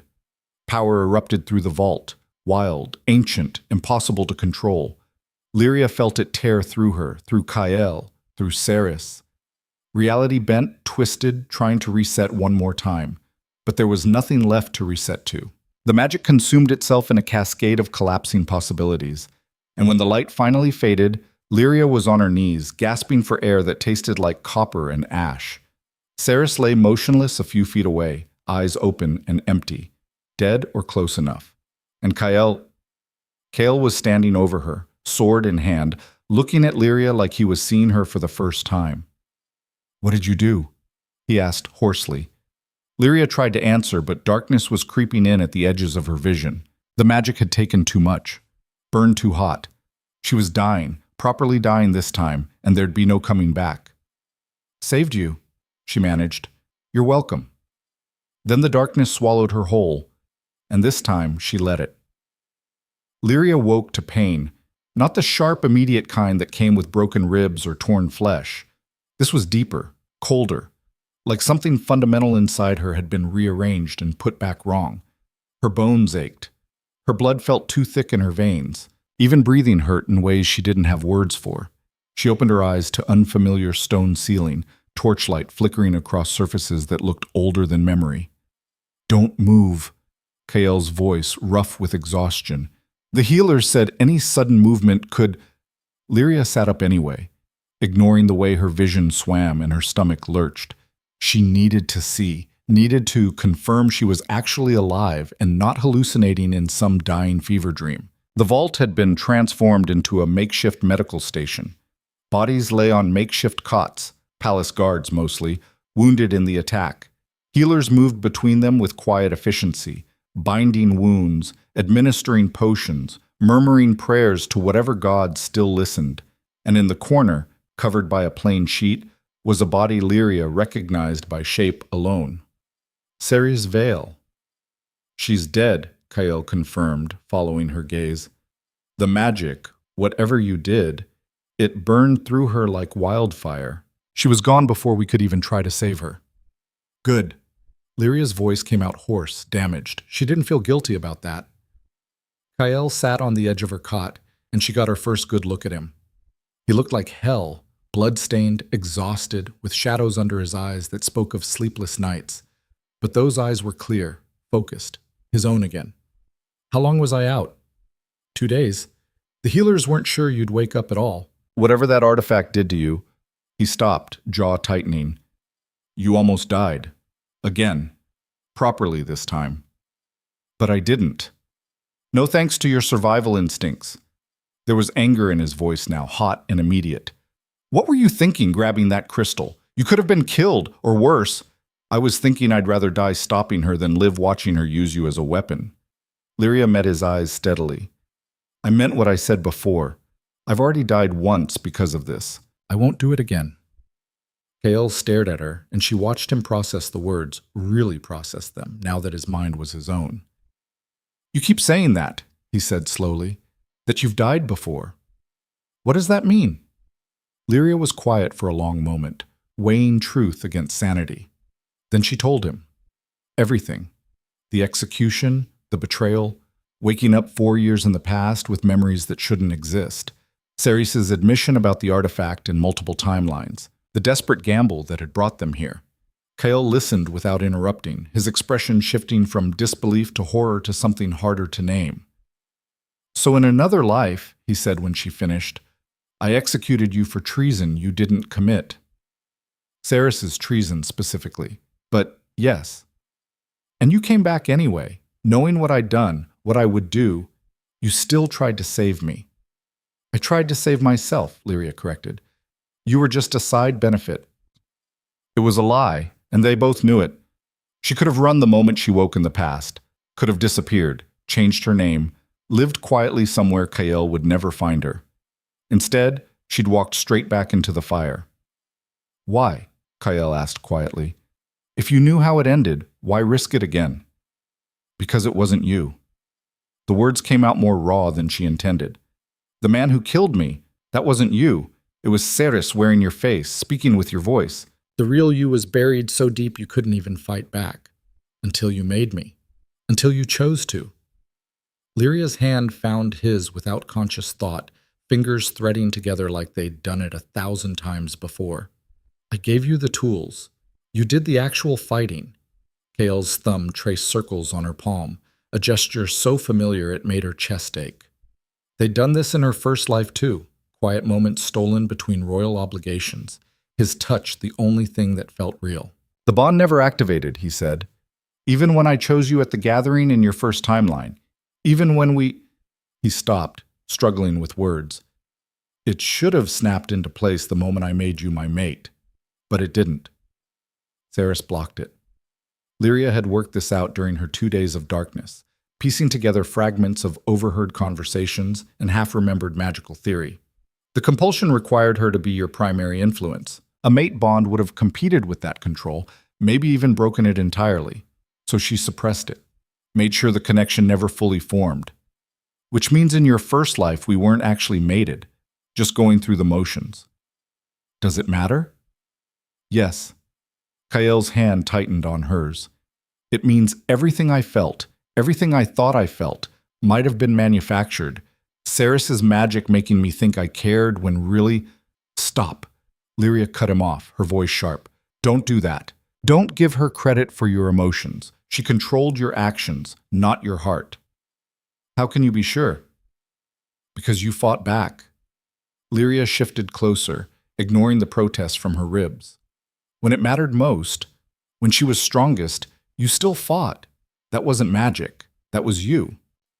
Kael's expression crumpled slightly, and Lyria saw the weight he'd been carrying, guilt for things he didn't remember doing, shame for decisions that weren't his, fear that maybe Ceres had been right, and he'd been nothing but a puppet all along. I don't remember most of it, he admitted. The last 8 months are just fragments, gaps where I should have memories. She took so much. Then we'll rebuild. Lyria squeezed his hand. You're free now. Actually free. Whatever comes next is yours to decide. A healer appeared before Kael could respond, a stern-faced woman who looked deeply unimpressed by their hand-holding. The patient needs rest, she announced, and you, Your Majesty, need to address your council. They've been waiting 2 days for an explanation. Kael's jaw tightened, but he nodded. Duty before everything else. Some things never changed. I'll come back, he told Lyria. I'll be here. Where else would she go? He left reluctantly, and Lyria lay back down, exhaustion dragging at her like weights. The healer made disapproving noises while checking her injuries, The broken ribs were healing but slowly, and something about her internal magic channels being scorched beyond recognition that sounded bad. "Will I recover?" Lyria asked. The healer's expression was carefully neutral. "Your body will heal. The magic damage is more complicated. You channeled power meant to fracture reality itself. Most people who attempt that don't survive at all." "Lucky me." "Lucky isn't the word I'd use." The healer began wrapping fresh bandages around Lyria's torso with efficient, impersonal movements. "You'll carry the scars forever, both visible and otherwise. And your ability to use magic, if you had any before, is likely gone permanently." Lyria almost laughed. She'd never been able to use magic anyway. The thin thread of power that ran through the Voss bloodline had always been too weak to manifest in her. Losing something she'd never had didn't seem like much of a sacrifice. Small price for staying alive. The healer left her with instructions to rest, threats about what would happen if she ignored medical advice, and a bitter-tasting potion that promised to dull the pain. Lyria drank it and let the darkness pull her under again. This time she dreamed. Not memories. Not the execution or the gathering or any specific moment from either timeline. Just images, sensations, possibilities colliding and reforming. Kael's face above hers, different expressions flickering across it. Love, hatred, fear, determination. Ceres's smile, her dead eyes, her magic burning, the crystal exploding, reality cracking like glass. And underneath it all, a question she couldn't escape. What now? She woke to voices arguing. Absolutely out of the question. She's a civilian, untrained, and barely recovered from near-fatal magical backlash. She destroyed an enemy who'd been controlling the king for 8 months. I'd say that makes her more qualified than most of your soldiers. Lyria recognized the second voice. Kyle, sharp with barely contained frustration. She opened her eyes to find him standing near the entrance to the vault, facing down a cluster of official-looking people in expensive clothes. Council members, probably.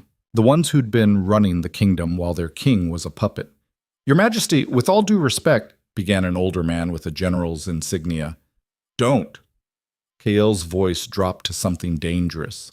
"Don't pretend this is about respect. This is about you being uncomfortable with the fact that a minor noble succeeded where all of you failed.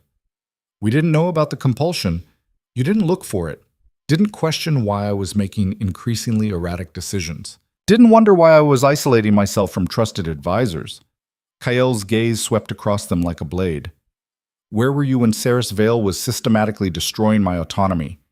Where were the loyal council members who should have noticed their king was being controlled?" Silence. Uncomfortable, guilty, silence. A woman in scholar's robes cleared her throat. The magic she used was exceptionally subtle. Even trained mages might not have detected. Lyria detected it. Kael cut her off. Within weeks of arriving at court, because she was actually paying attention instead of just going through the motions.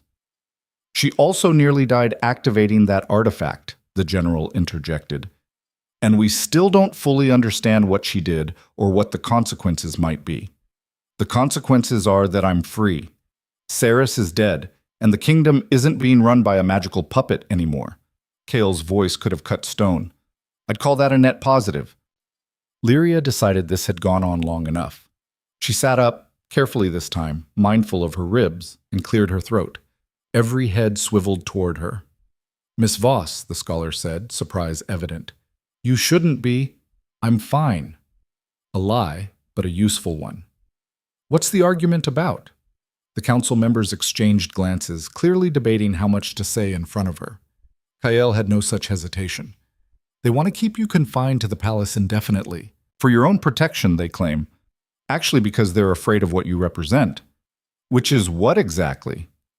"Proof that they failed." Kael's smile was sharp and humorless. "Proof that an untrained civilian with no magical ability managed to accomplish what an entire council of advisors, generals, and mages couldn't. It makes them look incompetent." "We're concerned about stability," the general said stiffly. "The kingdom has just survived an attempted coup. The last thing we need is what?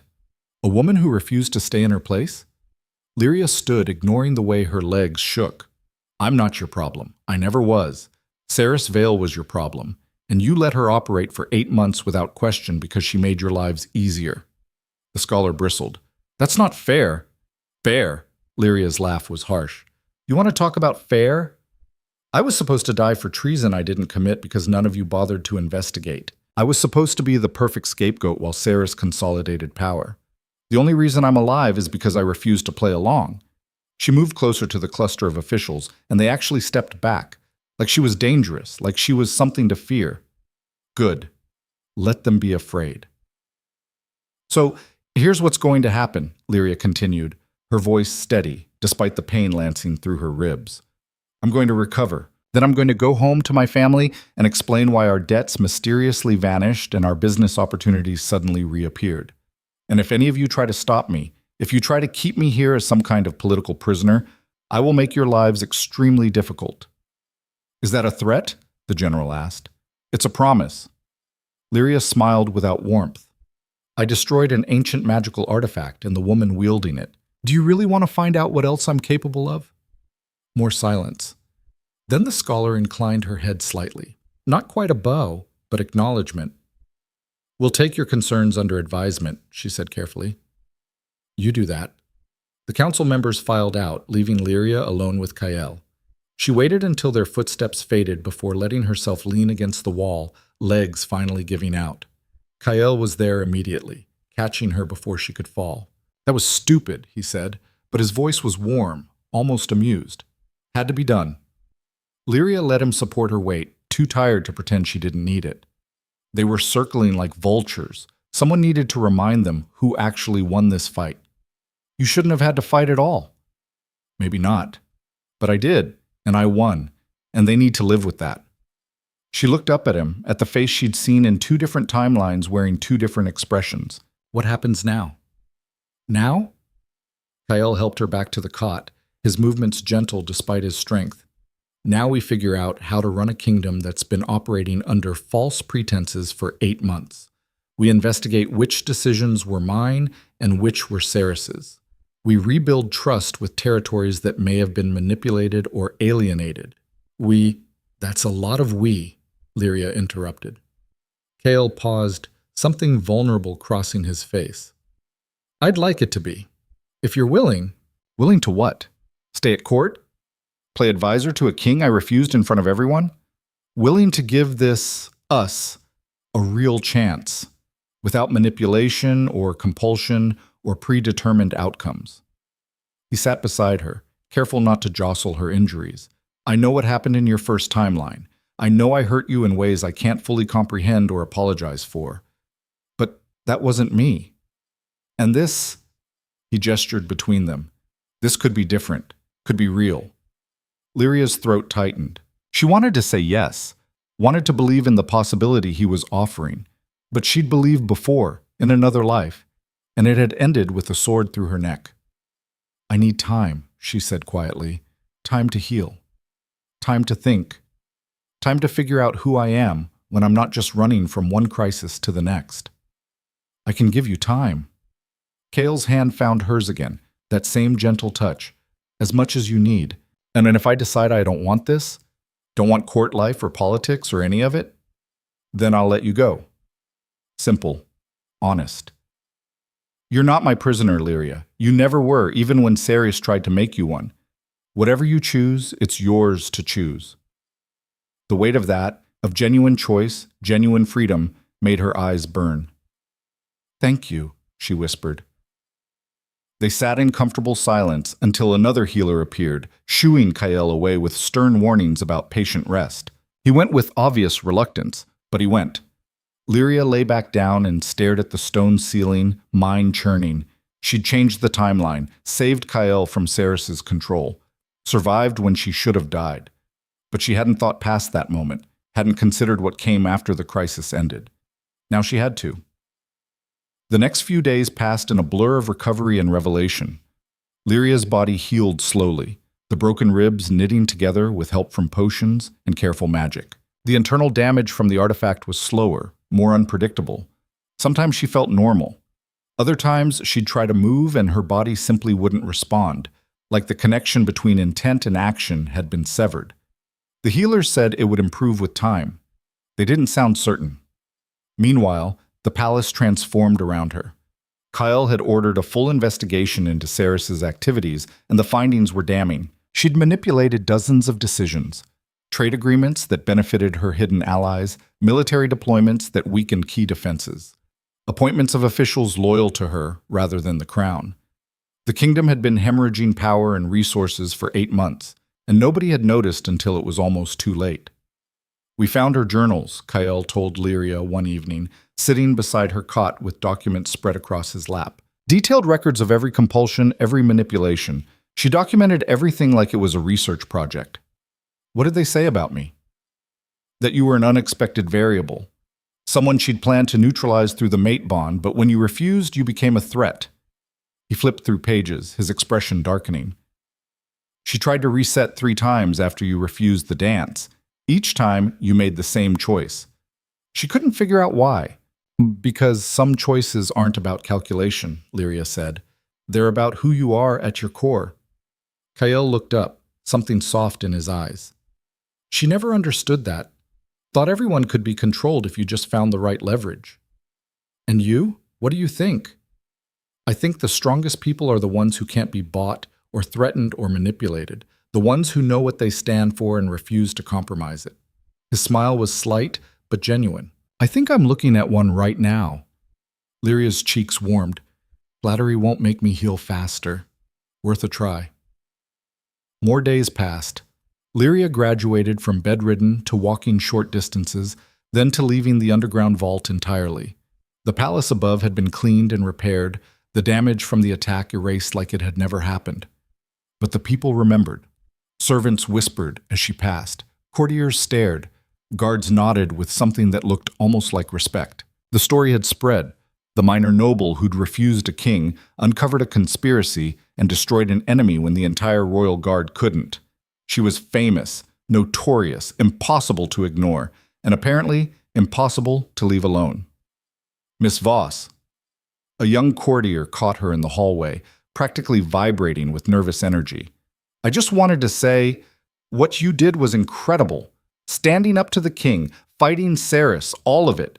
You're an inspiration." Lyria blinked, caught off guard. "I'm not sure inspiration is the right word." "You are, though, to women like me who are expected to just smile and marry well and never cause problems."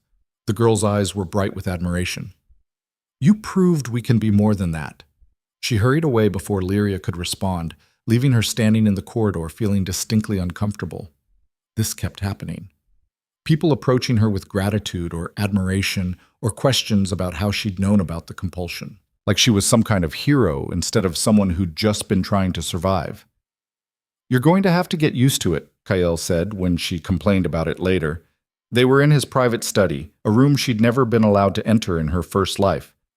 Now she spent more time here than in her assigned quarters. "I don't want to be a symbol." "Too late? You already are." He poured wine into 2 glasses, handing her one. "The girl who said no to a king and saved a kingdom. That's a story people need right now." "It's not accurate." "The best stories rarely are." Kyle settled into the chair across from her, and Lyria was struck by how natural this felt. Easy. Like they'd been having these conversations for years instead of weeks. But it gives people hope. Shows them that one person can make a difference, even against impossible odds. "I had help. So do all heroes." His smile turned wry. "Trust me, I've read enough legends. The hero always has help. They just get remembered as doing it alone." Lyria sipped her wine, thinking. "In my first life, you and I never had conversations like this. We talked, but it was always surface level, safe topics. I was so focused on being what you needed that I never figured out what I wanted. And now? Now I'm trying to figure that out." She met his eyes. "I think I want to matter. Not because of who I marry or what family I come from, but because of what I actually do." "Is that naive?" "It's the least naive thing I've heard in months." Kyle leaned forward, elbows on his knees. "You want to know what I see when I look at you? I see someone who understands how power really works. Not the official version they teach in strategy classes, but the actual mechanics of it. Influence, leverage, perception. I learned from the best." The words came out more bitter than intended. Ceres taught me a lot, even if she didn't mean to. Then use it. Kale's voice intensified with something like urgency. The kingdom needs rebuilding. We need new trade agreements, new alliances, new approaches to problems Ceres created or exploited. I can't do it alone. And I don't trust most of my council not to fall into the same patterns. What are you asking? Help me. Simple words, but weighted with meaning. Not as my mate or my obligation, as someone who sees clearly because she's not blinded by tradition or protocol, as someone the people are starting to trust because she proved she can't be corrupted. Lyria's heart hammered against her ribs. This was an offer of real power, real influence, everything she'd said she wanted. It was also terrifying. I'm not qualified. Neither was I when I became king at 19. Kael's smile was crooked. We'll figure it out together. If you're willing. There was that phrase again. If you're willing. Always her choice. Always her decision. Lyria looked at him, really looked, and saw not the king who'd executed her or the puppet Ceres had created, but someone new. Someone real. Someone trying to build something better from the ruins of what had been. I'll stay, she said finally. Not forever. Not as some permanent fixture, but long enough to help fix what Ceres broke. Kael's expression transformed, relief and something warmer flooding his features. Thank you. Don't thank me yet. You might regret it when I start questioning your decisions. I'm counting on it. They spent the next hour going over documents, discussing problems, debating solutions. It felt natural in a way that court functions never had. Two minds working together toward a common goal, no pretense or performance. When Lyria finally left for her quarters, exhaustion dragging at her, she felt something she hadn't experienced in either timeline. Hope. 3 weeks after the attack, Lyria stood before the full royal court for the first time since her arrival. The throne room was packed. Nobles from every major house, military officials, merchants, diplomats, all gathered to hear the king's official statement about what had happened and what would happen next. Lyria wore a dress that had been commissioned specifically for this occasion, deep blue silk embroidered with silver thread, elegant but not ostentatious. She'd argued against the expense. Kael had insisted. You're about to be recognized officially, he'd said. You need to look the part. Now standing beside the throne while hundreds of eyes fixed on her, Lyria understood what he'd meant. This wasn't about vanity. It was about authority, perception, making sure everyone understood she wasn't just some minor noble who'd gotten lucky. Kael stood from his throne, and the room fell silent.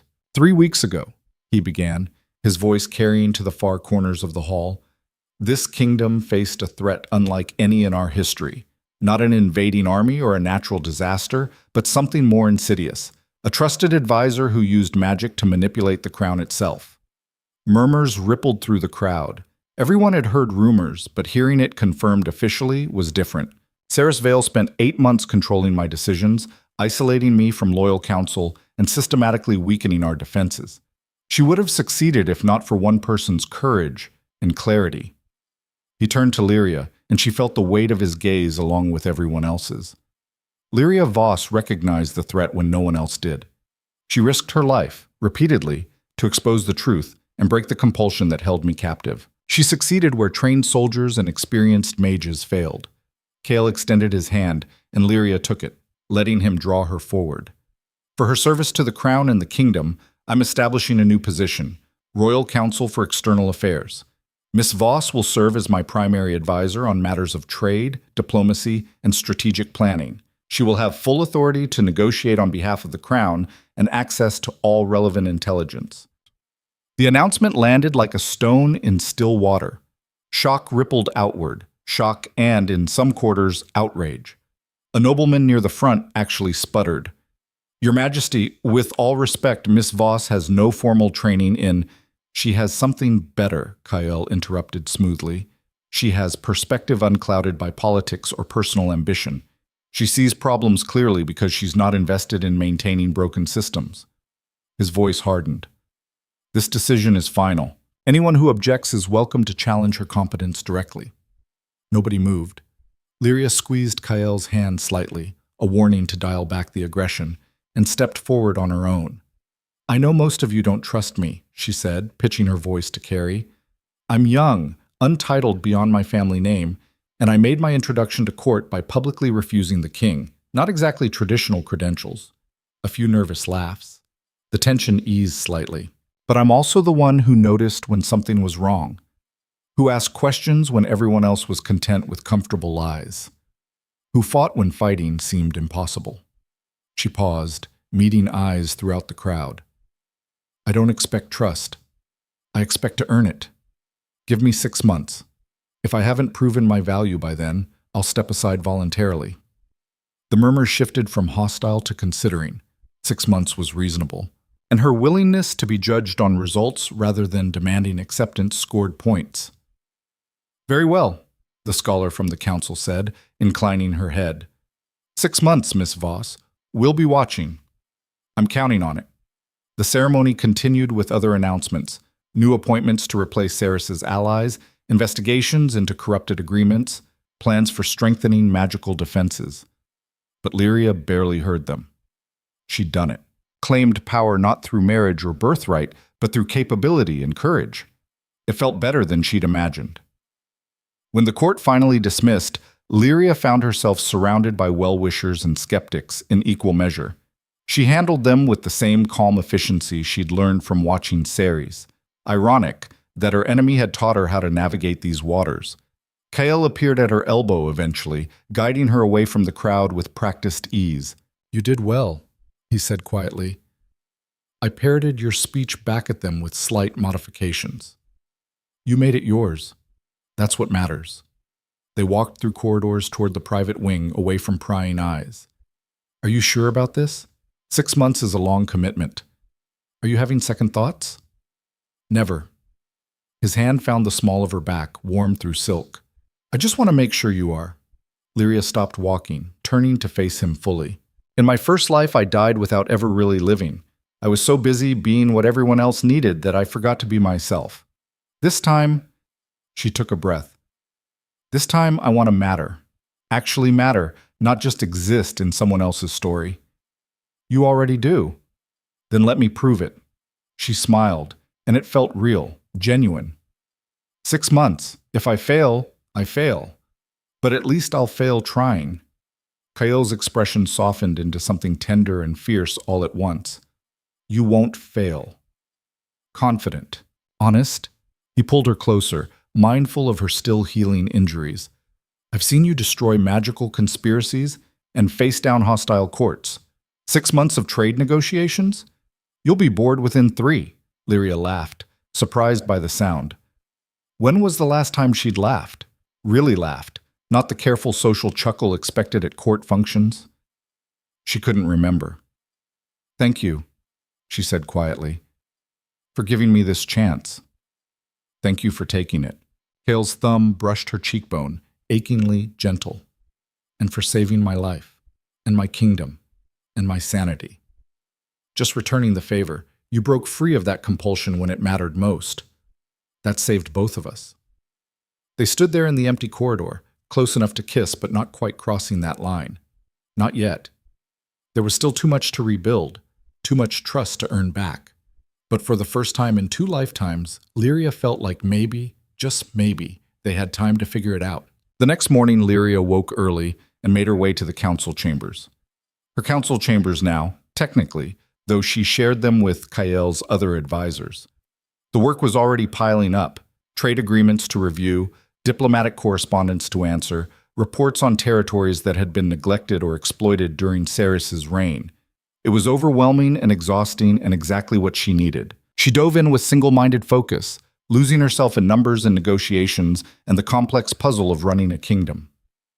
Hours passed like minutes. A knock interrupted her concentration.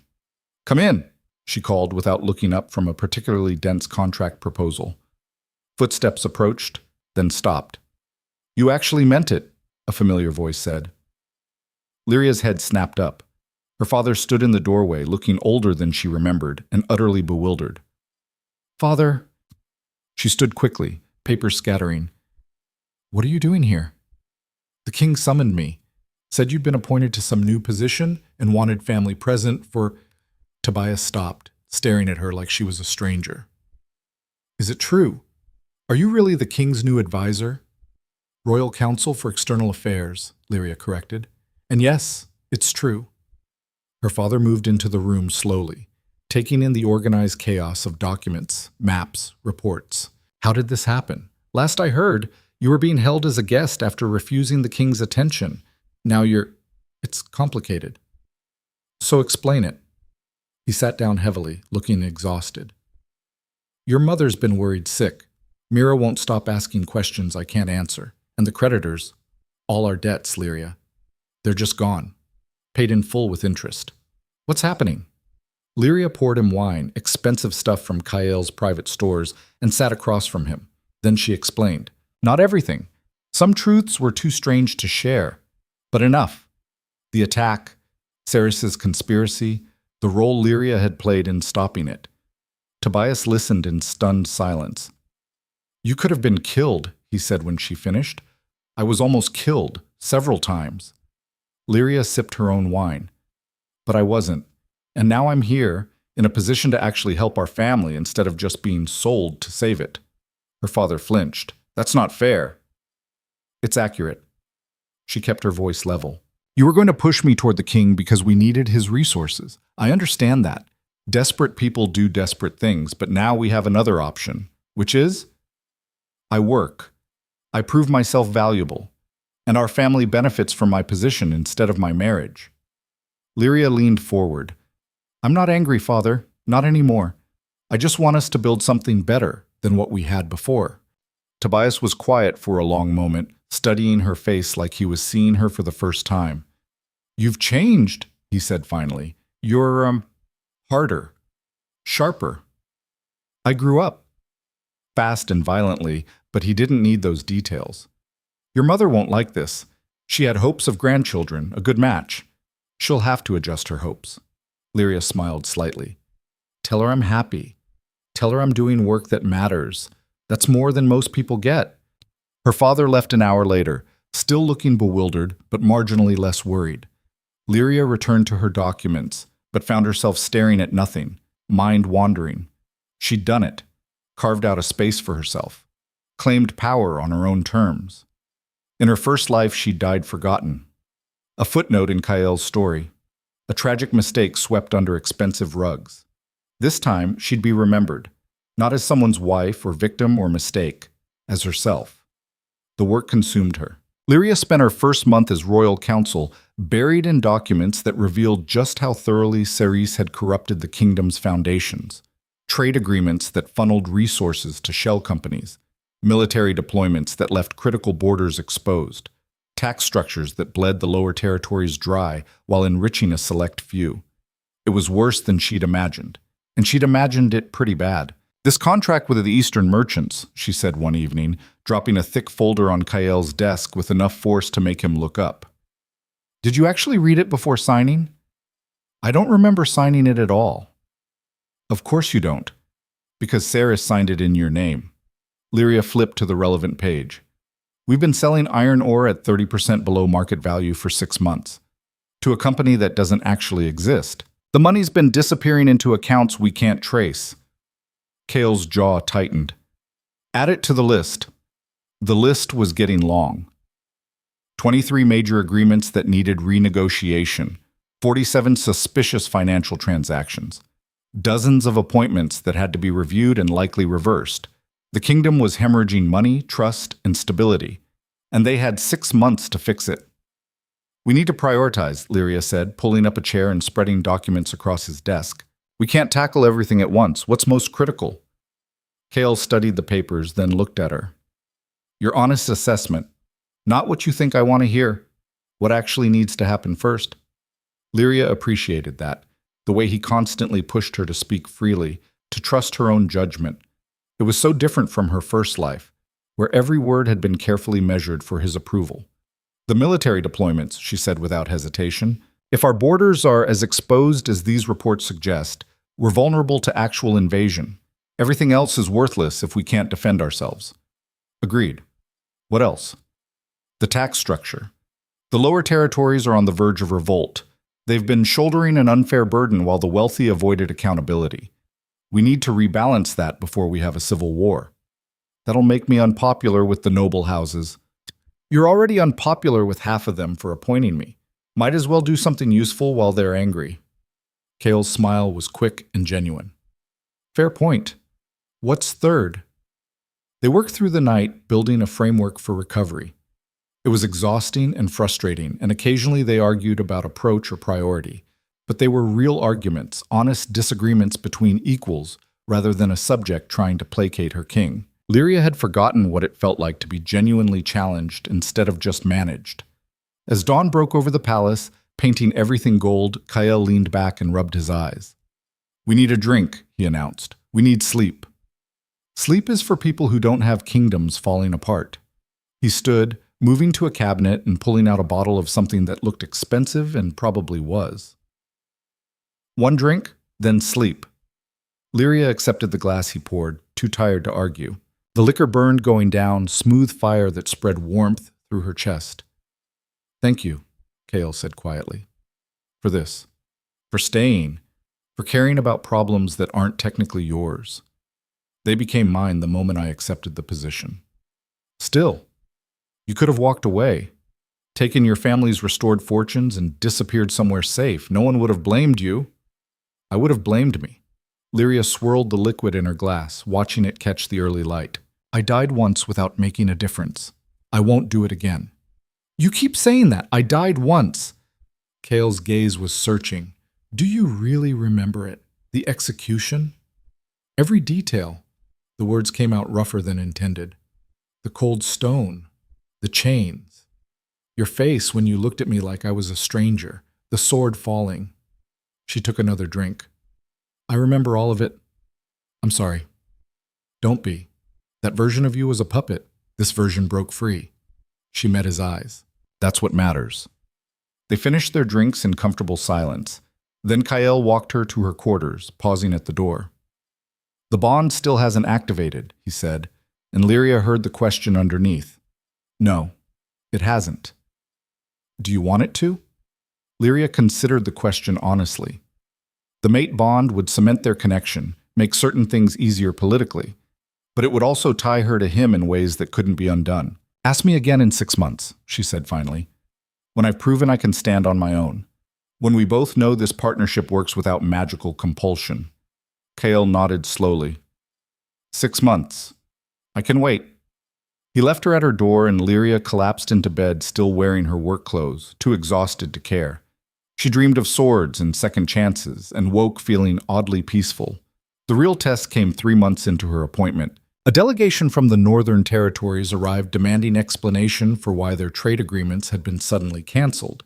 They were angry, organized, and led by a woman whose expression suggested she ate diplomats for breakfast. Lady Ashford, Kael greeted her in the formal reception hall, all polite formality. Welcome to the capital. Save the pleasantries. Ashford's voice could have cut glass. You canceled our iron contract without warning or compensation. That agreement kept our entire regional economy stable. Now we're facing shortages, unemployment, and potential famine. I'm here for answers and reparations. Lyria stepped forward before Kael could respond. The agreement you're referencing was fraudulent. Ashford's gaze snapped to her. Excuse me? The contract was negotiated and signed by someone impersonating the king's authority. The terms were deliberately designed to drain your territory's resources while enriching a criminal operation. You weren't trading with the crown. You were being robbed. That's absurd. It's documented. Lyria nodded to an attendant who brought forward a folder thick with evidence. Here's the original contract you signed. Here are the actual payment records showing where the money went. And here's proof that the receiving company is a shell corporation with no legitimate business operations. She laid it out systematically, giving Ashford time to review each piece. The woman's expression shifted from anger to confusion to horrified understanding. We've been paying thieves, Ashford said flatly. For 6 months, yes. So have 3 other territories. Lyria pulled out another document. This is our proposed replacement agreement. Fair market rates, direct payment to the Crown Treasury, and compensation for the losses you sustained under the fraudulent contract. Ashford read quickly, her frown deepening. This is actually reasonable. It's fair, which is what you deserved from the start. The older woman looked up, studying Lyria with new interest. You're the one who exposed the conspiracy. The girl who refused the king. I'm the Royal Council for External Affairs, Lyria corrected gently. The refusal was just how I got here. Ashford returned to the documents, reading more carefully now. These terms are acceptable. Better than acceptable. Why are you offering compensation we technically can't demand? Because you were harmed while under the Crown's supposed protection. That harm happened on our watch, even if we didn't authorize it. We should make it right. It was a gamble, offering reparations they couldn't afford, betting on goodwill they weren't sure existed. But Lyria had learned something watching Ceres operate. People remembered how you treated them when you didn't have to. Ashford set down the papers and extended her hand. You have a deal, Miss Voss, and my respect. That's not easy to earn. They shook, and Lyria felt something shift in the room. The other nobles present had been watching carefully, judging whether this young upstart could actually deliver results. She'd just proven she could. More delegations followed over the next weeks. Some were hostile, others merely skeptical.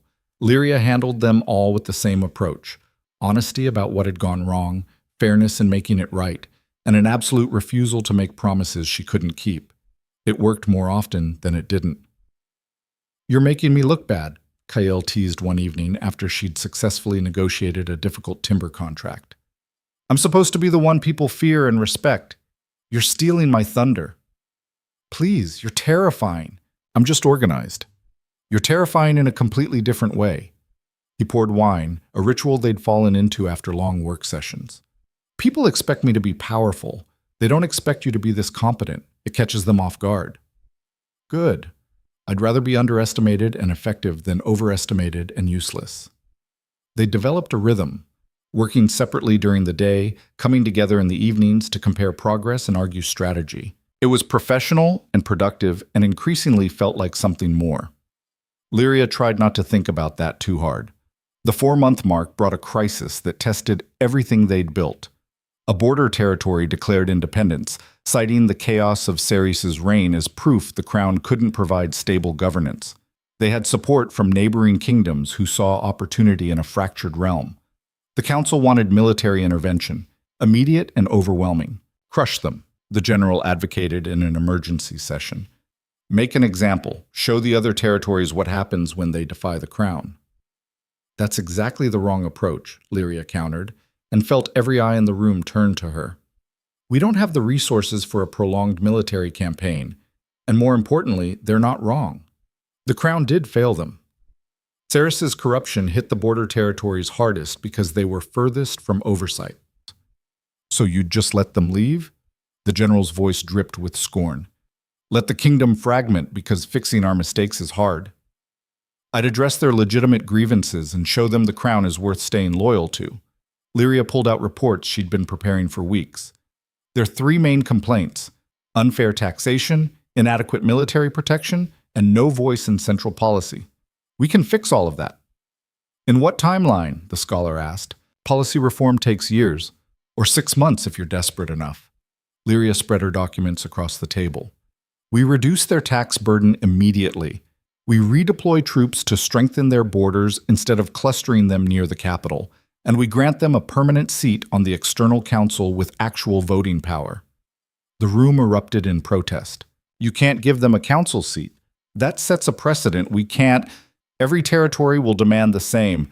Good, Lyria said loudly enough to cut through the noise. Let them. We should be giving all the territories more voice in their own governance. That's how you build loyalty, not through fear, but through partnership. Kael had been quiet through the entire exchange, watching her face down his counsel with a slight smile. Do it, he said simply. The protests intensified, but he raised a hand and they fell silent. Miss Voss is right. We've been governing like conquerors instead of leaders. That changes now. His gaze swept the council. Implement her proposal, all of it. And if other territories want council representation, we'll figure out how to make that work too. The decision was made. Half the council looked furious. The other half looked thoughtful. Lyria caught Kael's eye and saw pride there, warm and genuine. They sent her to the border territory to negotiate personally. Lyria went with a small guard contingent and no illusions about how dangerous this could get. If they wanted her dead, she'd be dead. If they wanted a genuine conversation, she'd give them one. The territory's leaders met her in a neutral location, a trading post that had seen better days worn by weather and neglect. "You're younger than I expected," their spokesperson said, a weathered man named Torin who looked like he'd spent his life fighting. "You're more reasonable than I expected," Lyria replied. "Declaring independence isn't usually a negotiating tactic. It is when no one listens otherwise." "Fair enough. I'm listening now." She laid out the Crown's offer: tax reduction, military reinforcement, council representation. Torin and his people read through it carefully, looking for traps. "Why?" Torin asked finally. "Why offer this instead of just crushing us? You have the strength." "Because crushing you would cost resources we don't have and create resentment that would fester for generations. Because you're not wrong about being failed, and because I'd rather build a kingdom worth belonging to than force people to stay in one that isn't." Torin studied her for a long moment. "You really mean that?" "Every word." "What guarantee do we have that this isn't just temporary? That the next king won't reverse everything and punish us for the trouble?" It was the right question, the hard question. "You don't," Lyria admitted. "You're betting on us following through, just like we're betting on you being willing to work with us instead of against us. That's what trust is, a mutual gamble." She stood, meeting his eyes directly. "I can't promise perfection. I can't promise everything will be easy, but I can promise this version of the Crown will listen when you speak, respond when you have needs, and treat you like partners instead of subjects. If that's not enough, walk away. We won't stop you." Torin laughed, surprised, genuine. "You're either very brave or very stupid. Probably both." They negotiated details for another 3 hours. In the end, the territory agreed to remain part of the kingdom under the new terms. No bloodshed, no conquest, just conversation and compromise. Lyria returned to the capital exhausted and oddly proud. Kael met her carriage personally, searching her face for injury or exhaustion. "How did it go?" "They're staying. Terms we discussed, plus a few modifications they suggested that actually improved the agreement." His expression transformed with relief. "You did it. You actually did it. We did it. Your council was ready to deploy troops. You chose negotiation." "I chose to trust you." Kael helped her from the carriage, his hand lingering on hers. "That's becoming a habit." News of the successful negotiation spread quickly. Within days, 2 other territories requested similar agreements. Within weeks, the model was being discussed as a template for broader reform. Lyria found herself increasingly the face of this new approach. Young, unconventional, unwilling to fall back on traditional power structures. People responded to that, especially in the territories that had been ignored or exploited. Not everyone was pleased. "You're creating instability," a conservative council member complained during a policy review. "All these changes, all this reform, it's too much too fast. You're going to break something we can't fix." "I'm fixing things that were already broken," Lyria countered. "You just didn't notice because the cracks hadn't reached your level yet. That's disrespectful. It's honest." She softened her tone slightly. "I understand change is uncomfortable, but the alternative is maintaining systems that were corrupted from the inside. We can't go back to what was. We have to build something better." The arguments continued, but she was winning more than she lost. The 6-month mark arrived faster than expected. Lyria stood in her office, properly hers now, not borrowed or temporary, reviewing the results. 23 fraudulent agreements renegotiated. Tax reform implemented across all territories. Military redeployment completed. 3 new territories with council representation and 4 more in negotiation. It wasn't perfect. There were still problems, still resistance, still moments when everything felt like it might collapse. But it was working. A knock interrupted her review. "Come in." Kael entered, and Lyria felt the familiar flutter in her chest that she'd been trying to ignore for months. He looked tired but satisfied, carrying a bottle and 2 glasses. "Time's up," he announced. "I know." "The council met this morning to evaluate your performance." He set down the glasses and poured. "It was unanimous." Lyria's stomach dropped. "Unanimous that I failed?" Unanimous that you've exceeded every expectation and they're idiots for doubting you. Kale's smile was warm. You keep the position permanently if you want it. Relief and something warmer flooded through her. I want it. Good. He handed her a glass, then raised his own. To the royal council, who saved a kingdom by refusing to play by its rules. They drank, and Lyria felt the weight of the last 6 months settle into something manageable. She'd done it, proven herself, carved out a place that was truly hers. You also asked me to ask again after 6 months, Kael said quietly. About the bond. Lyria's breath caught. I remember. Do you have an answer? She looked at him, really looked, and saw not the king who'd executed her or the puppet Ceres had created, but the man who'd fought his way free and then gave her space to become herself. The man who'd trusted her judgment, challenged her thinking, and supported her even when it cost him politically. The man she'd somehow started loving despite every reason not to. The bond would complicate things, she said slowly, politically, professionally. People would say I only got this position because of our connection, that I'm just another noble using romance to gain power. I know, and I don't actually need it. I've built my own authority, my own reputation. The bond would add legitimacy I don't require. I know that too. So logically, it makes no sense to activate it now. Better to wait, to keep our relationship professional, to maintain clear boundaries. Kale's expression was carefully neutral. If that's what you want, it's not. Lyria set down her glass and moved closer. What I want is to stop making decisions based on what's logical or safe or politically convenient. I want to choose something because it feels right, not because I can justify it to a council. She took his hand, feeling the calluses, the warmth, the strength. I want you, she said simply, not as my king or my ally or my political partner, as you, the man who broke free, the man who trusted me when no one else would, the man who gave me space to become someone worth choosing. Kale's breath stuttered. Are you sure? I died once without taking risks, without choosing what I actually wanted. Lyria stepped closer, close enough to feel his heartbeat. I won't make that mistake twice.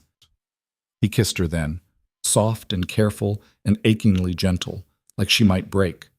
Lyria kissed back harder, pouring 6 months of restrained want into it, months of working side by side and pretending the attraction wasn't there. The bond snapped into place like lightning. It wasn't like she'd imagined in her first life, not overwhelming or consuming. It was right. A connection that felt natural, like something that had always been there just waiting to be acknowledged. Lyria gasped at the sensation, feeling Kael's emotions flood through the new link. Relief, desire, fierce protective joy, and underneath it all, love so deep it made her chest ache. Is it supposed to feel like this? She asked against his lips. I have no idea. I've never done this before. Liar. You chose me in the other timeline. That wasn't real. Ceres suppressed it, remember? Kael pulled back just enough to see her face. This is real. First time for both of us. The bond hummed between them, settling into something sustainable.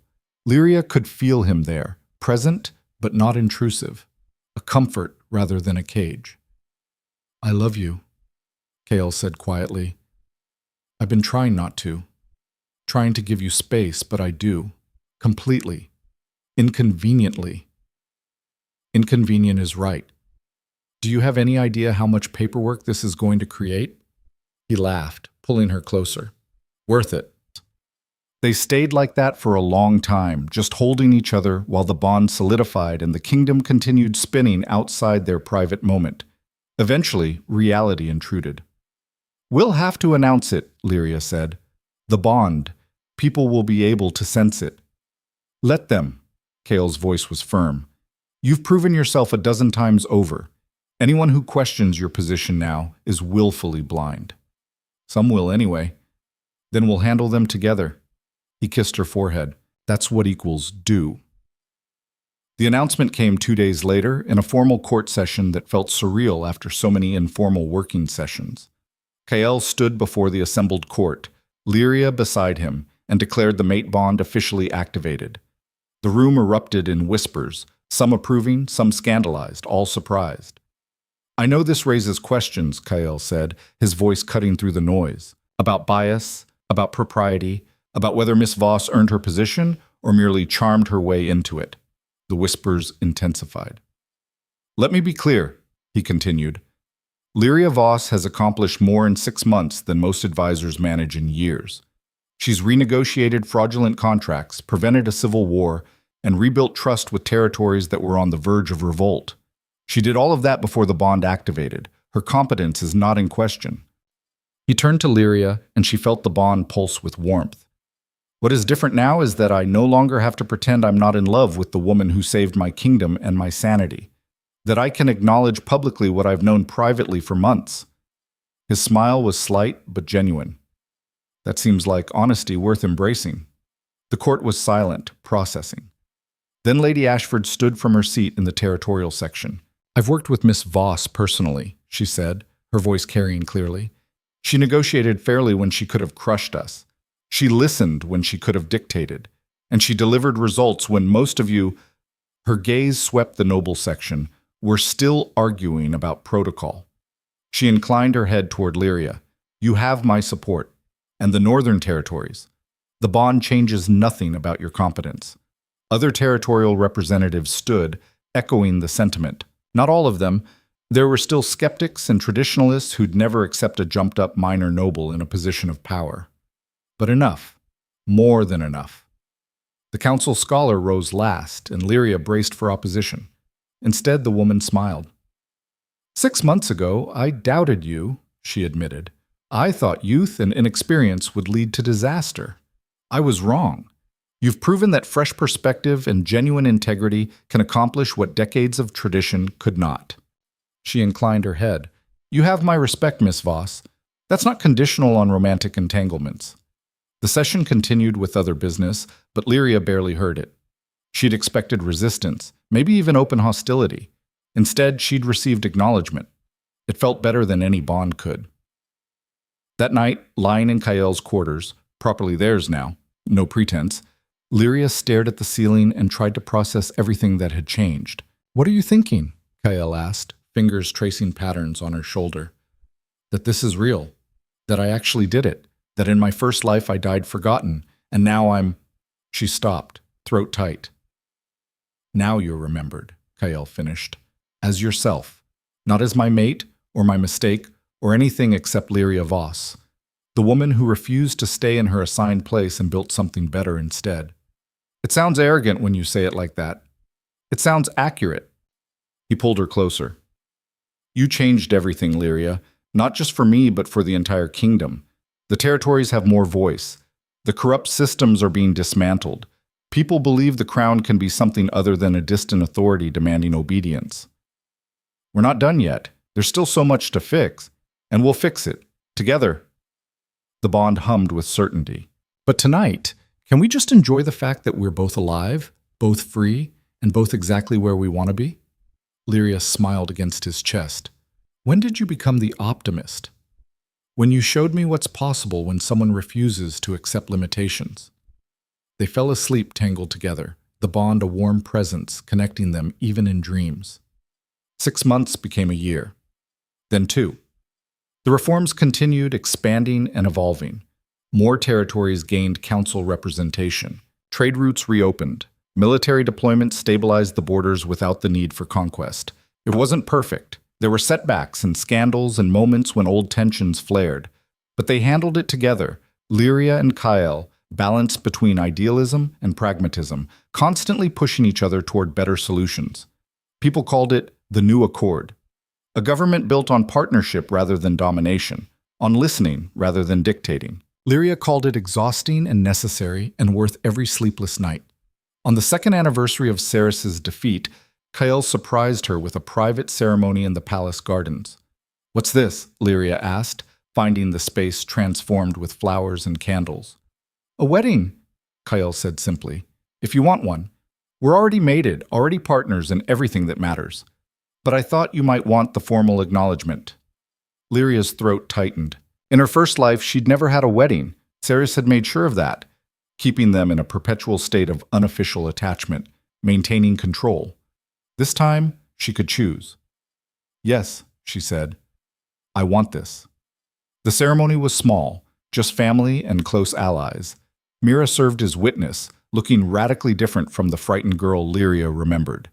She'd taken a position in territorial administration, following her sister's path but carving her own way. Their father gave a short speech about being surprised by his daughter's choices and grateful for her stubbornness. Their mother cried and asked about grandchildren, which Lyria deflected with practiced ease. When the formal vows concluded and they were officially married by kingdom law, Kael kissed her in front of everyone with enough enthusiasm to make people laugh. "You're supposed to be dignified," Lyria murmured against his lips. "You're a king. I'm your husband. That's more important." The celebration continued into the night, food and wine and people who'd become friends rather than just political allies. Lady Ashford got drunk and told increasingly outrageous stories about border negotiations.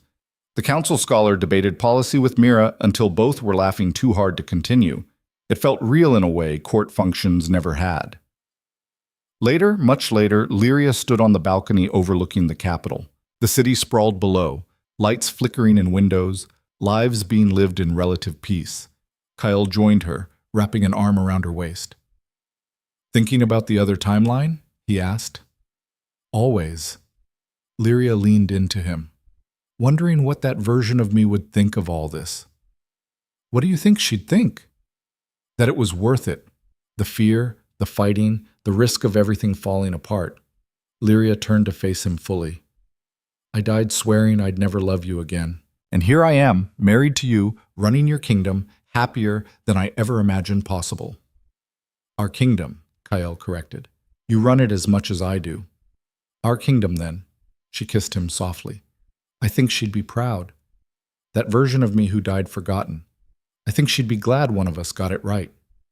"You got it right," Kale said firmly. "You fought back. You refused to accept what was. You changed everything." Lyria rested her head against his chest, feeling his heartbeat, the bond humming between them, the weight of responsibilities they'd chosen together. She'd died once on her knees, betrayed and alone. She'd lived twice on her feet, powerful and loved. The difference was simple. She'd refused to be anyone's victim, refused to accept limitations others tried to impose, refused to die quietly. In the end, courage and defiance had rewritten her destiny more thoroughly than any magic could. And standing there on the balcony, overlooking a kingdom they were rebuilding together, Lyria knew with absolute certainty she'd make the same choice 1,000 times over. Some stories ended with death. Hers had merely begun there.